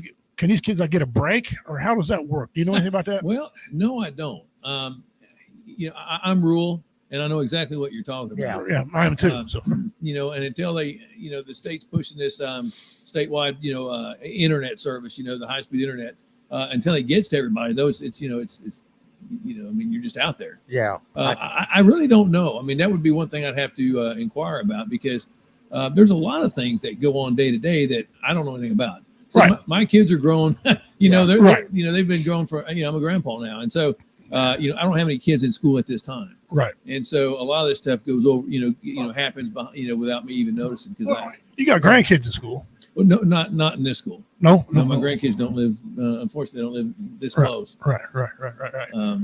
Didn't mean to interrupt you. I forgot to do this, and I need to get this done real quick. First of all, I want to thank our month sponsor, Core Concrete and Ready Mix. They're keeping everything going for 1 month. We thank you guys for that. Yep, Appreciate it. thank Great you. deal. If you're up near the Arrowhead Stadium and you need your concrete, check out Core Concrete Ready Mix. Okay. They'll take care of that, and they'll do you good. Also coming up in Bethany, Missouri. Okay, that's down the road. That's down 35 highway here. April 5th, 6th at 10 a.m. to 7 p.m. April 7th, 10 a.m. to 5 p.m. The American Legion Post up there, American Legion Post 216, is having the best little gun show in Northwest Missouri. If this is the same one that was here, it was a pretty good gun show. I know a lot of people that came and was well pleased. And so it's handicap accessible. General admission is $5 per person per day. Okay. And you got a couple of days up here, 3 days. So it's $5 a day, a person. Right. Okay. 12 and under, free with paid adults. Means your kids can't be running around unattended. And food available on site. Okay. So April 5th, 6th, and 7th. Cool. Check your time up there. And that's a thing we do for the community. If you're local and you have anything you want to advertise, hit me up, and we'll be glad to advertise it for you as well. Be glad to get her out there. Thank you, brother. Appreciate you tuning us. Typhoon Panda. Hey, He was on the show Panda. long ago. The other day, he was on here. He's making us laugh. He's a professional comedian I travel around with sometimes, and we do shows together. He's a very funny man. Very funny man. Him and I got a saying: don't apologize for funny. Right. There you go. Which is another thing.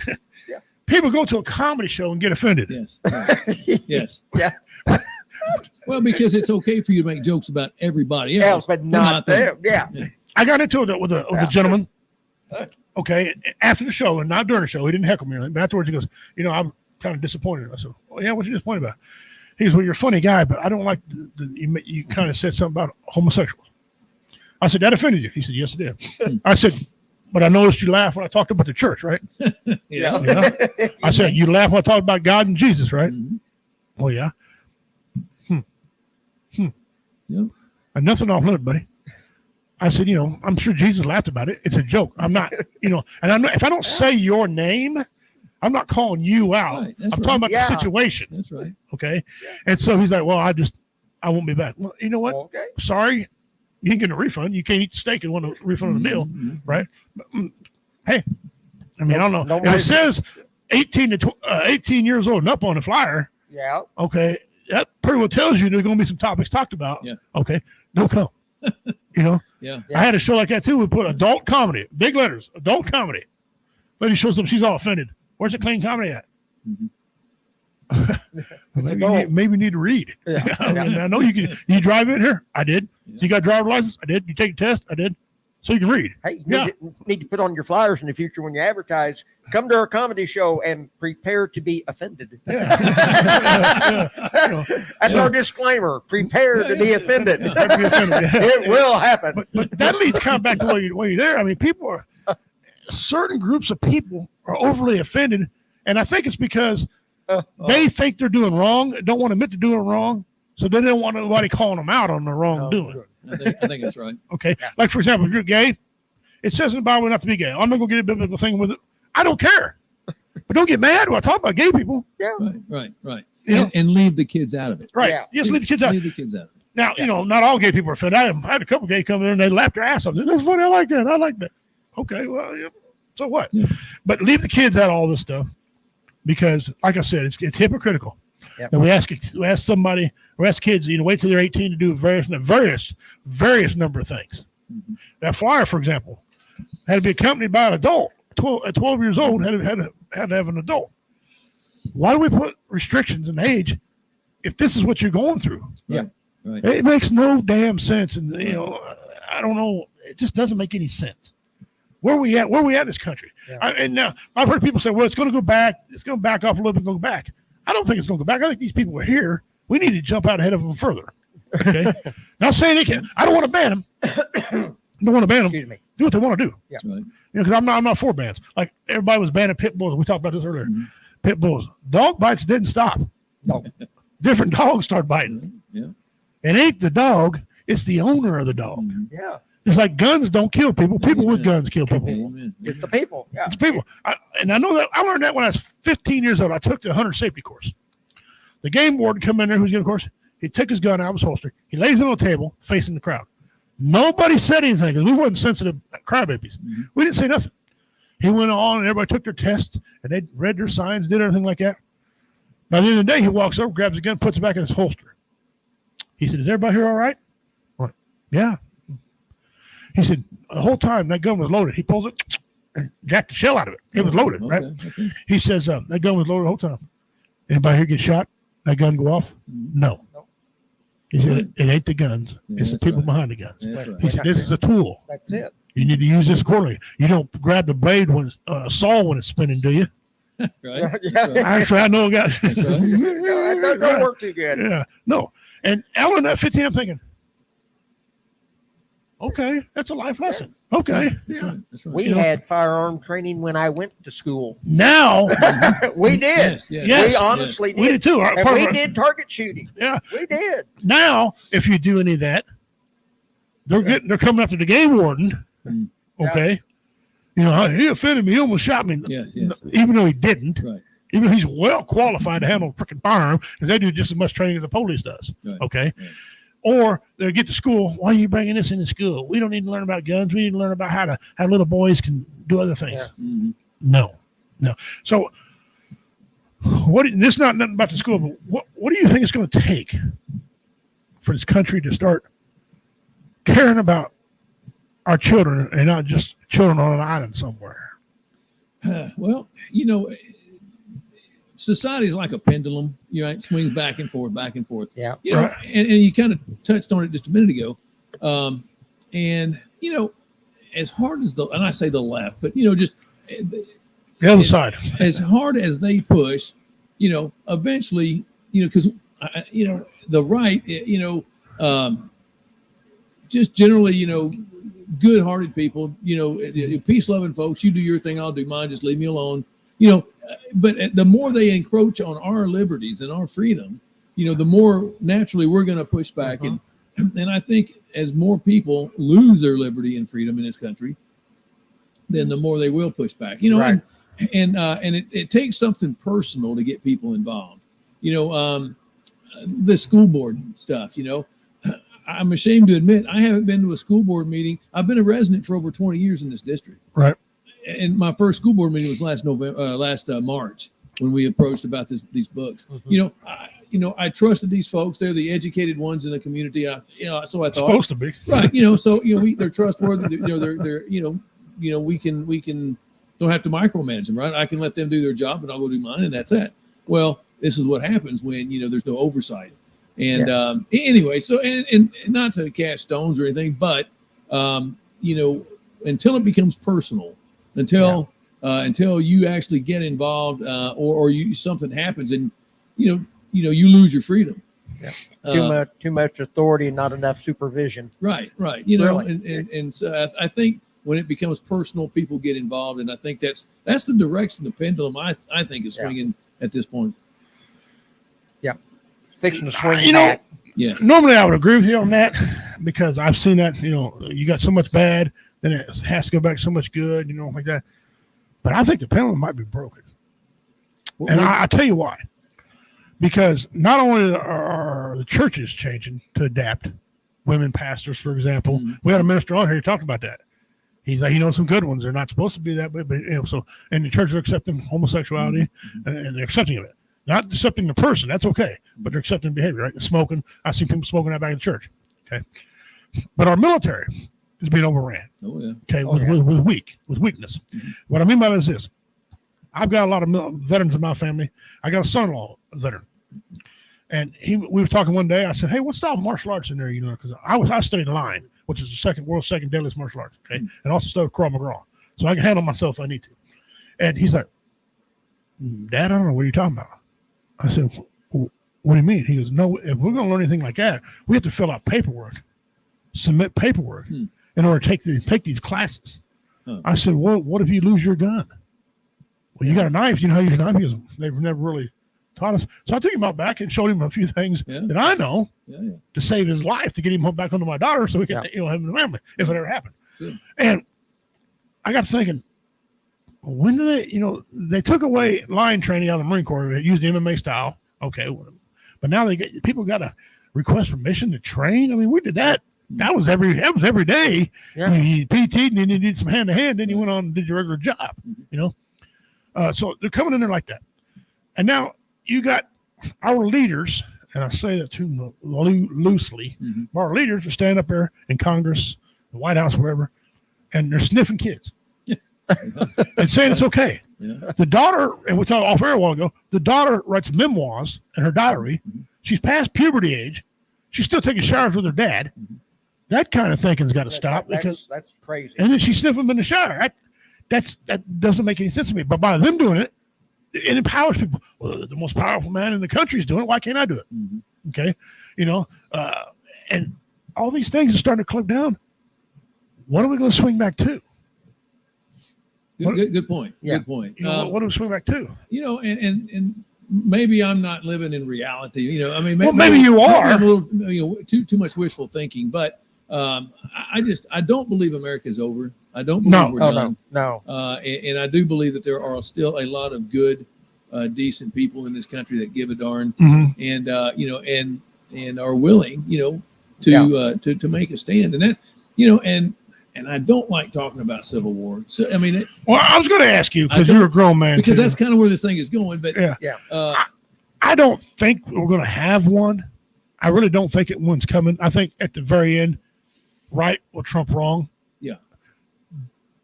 But I think you need to be prepared for one. That's mine. Mine. What say you? Yeah, I agree. Yeah. I mean, it's there were a lot of underlying issues in the American Civil War, right? Yeah. It wasn't just one thing. It's never just one thing. No, yeah. There was a lot of issues. Right. Yeah, I tell my black friends it wasn't over slavery. And we had a lot of outside influences. Yes. A lot of money. Right. That were poking and prodding and trying to get us, going at it. What started was land. That's what started. Land. Actually, it was land. They threw slavery in there to beef this thing up to get us to go to war. That didn't come about till about 1863 when they throw that. But the there. land's what started that because the government wanted land and they didn't even own it anyway. My people still owned it. No one's wrote my people a check. Right. That's a different story, different thing for another time, right? But that's actually what started. And then they had to throw all this crap on there, and then and I'm not calling slavery crap. I'm not making light of it. That's a black eye on this country. Sure. Yeah, it really is.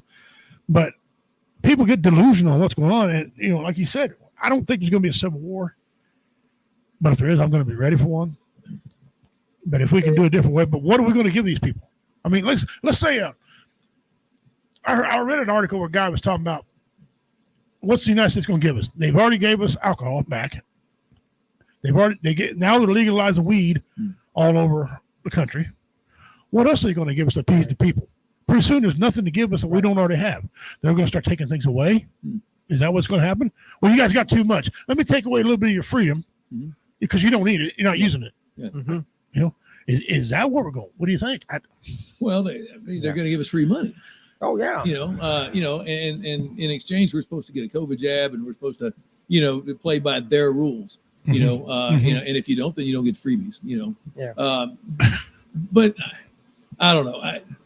I'm definitely not an anarchist, but I agree we have to be prepared. Right. And it all starts with yourself and your family at home.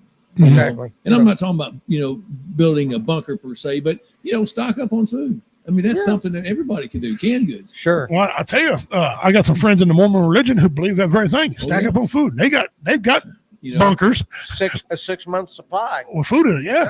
Now, I'm going to be one of the idiots to go around stealing shit. I got a gun. I'm going to go take what I need. Probably get shot, but. But at the same time, okay, you've got to think about water supply. You've got to think about, heating, shelter. See, that's a big thing. Yeah. You can't rely on the government for the public utilities. I mean, you have to think about this, self-preservation, self-survival. Yep. And as men, we're responsible for our families. Exactly. Right. It falls on us. And a lot of things going to hurt all over. As soon as that power goes off for more than 3 days, people are going to lose their minds. Especially when they can't recharge their cell phone, or if it's hot, they got no AC. Nothing. Some of us train without any AC. We can live without it. Sure. Okay. I got these 365 days. Everything in the world that I had, I carried on my back. back. Yeah, right. For 365 days. And you knew how to acquire things. You start a and fire. overcome. Yeah, that's right. My wife already knew this, but she was watching the internet and seeing this guy take a knife and rub it on his sock and get a little fuzz off the sock and roll it up and made it light where he could burn stuff with it, right? Well, I already knew that technique, but she was fascinated by it because they're showing that.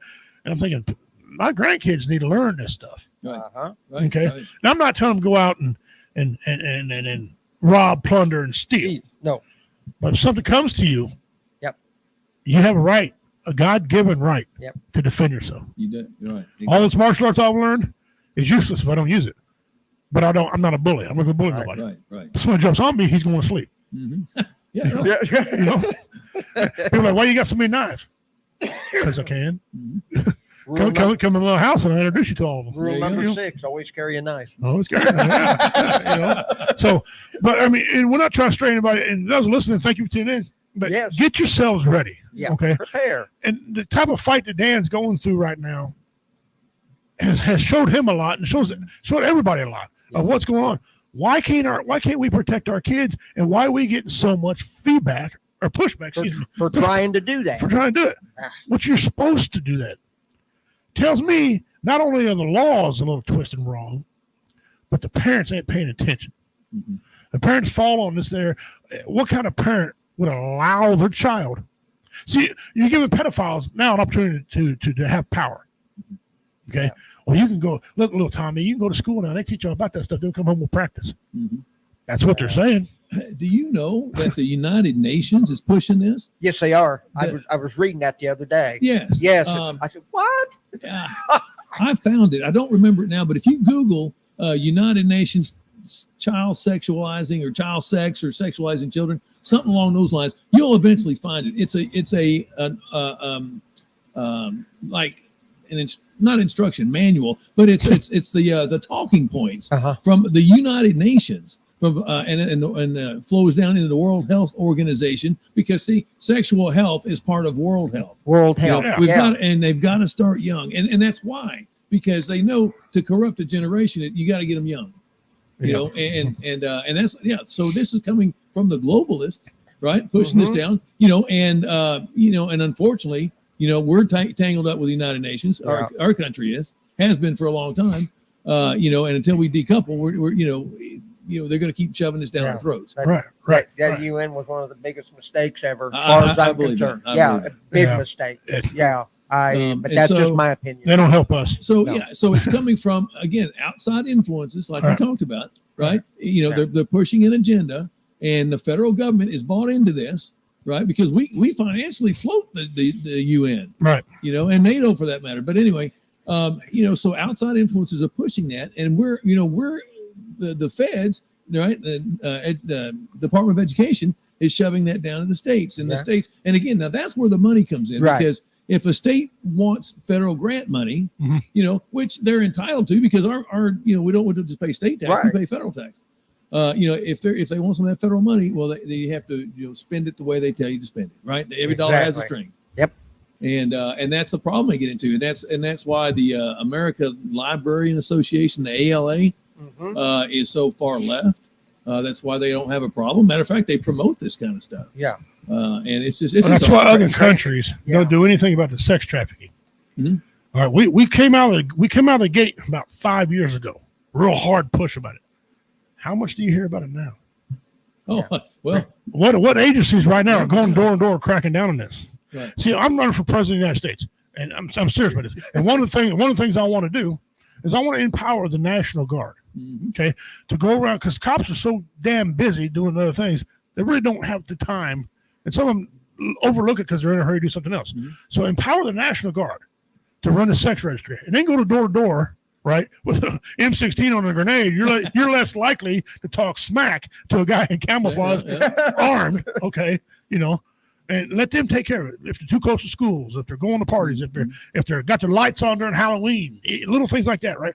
But these things that National Guard can do to help stop this, and they can run down, they can put somebody online and track these people that are doing this online trafficking, okay, which is vast. It goes across the United States, and they can do that. But they're not doing any of that stuff. I'm a simple redneck to come up with that idea. Why haven't the government thought of these things? Well, I think the registry system, there's a lot of that the government has installed, safeguards in the system and things, that are good ideas if they're properly enforced.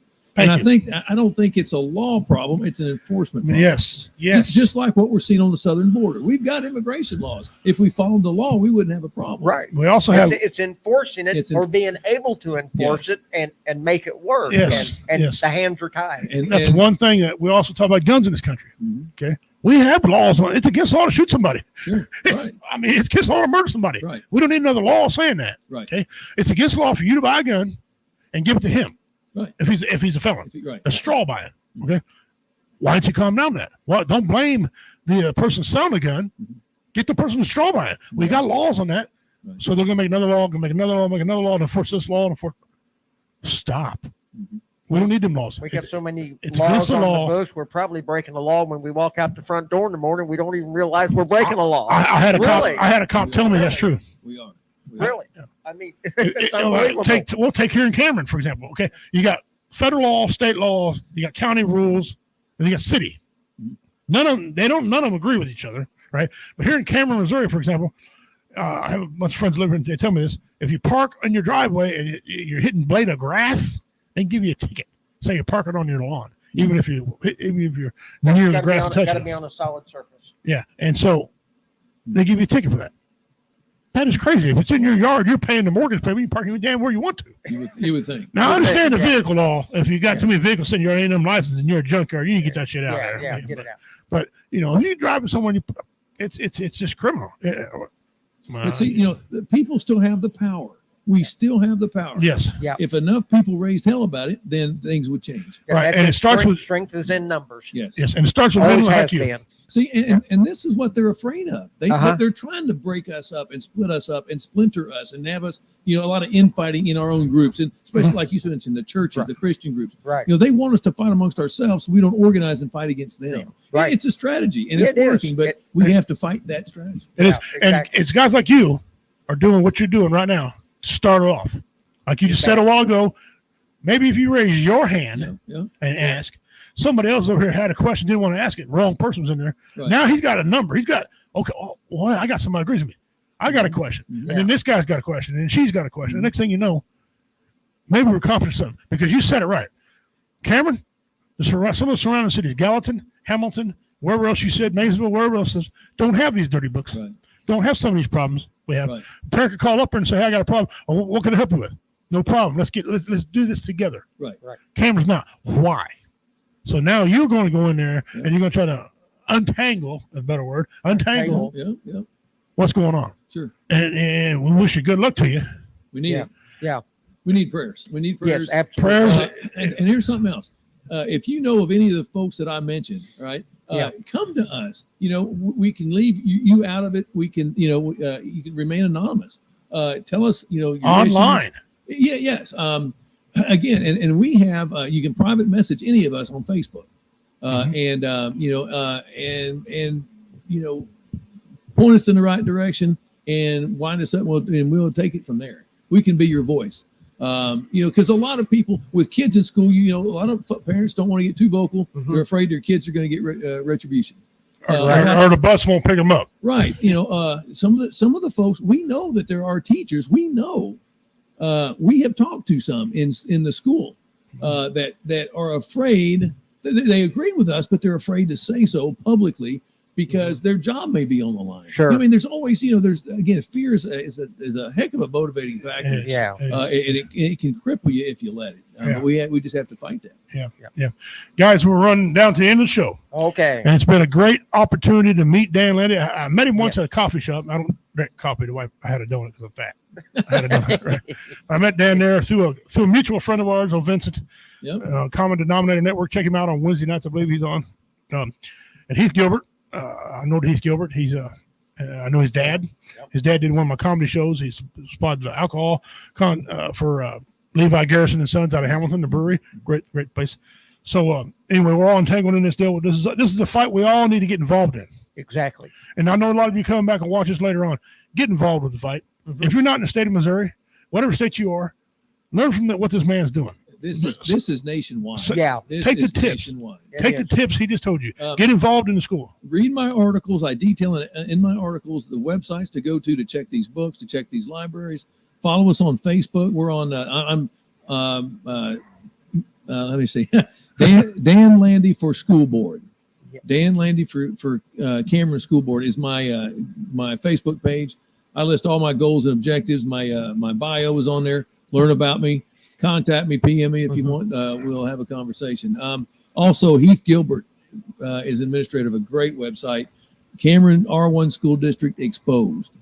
Cameron R1 School District Exposed. We've got our dirty book list. Right? You can see all the dirty books that we found, and we're not done. We're still looking, and but it's an ongoing process. And we list a lot of we reference articles, professionals, PhDs, and different doctors and psychologists that talk about the dangers of pornography on children. Yes. Right. So we've got all the references there. I mean, it's a one-stop shop. I firsthand can testify. It's a lifelong problem. Yeah. I've been struggling for 40 some years. Mm-hmm. I've even, I went the religious way. Ask why.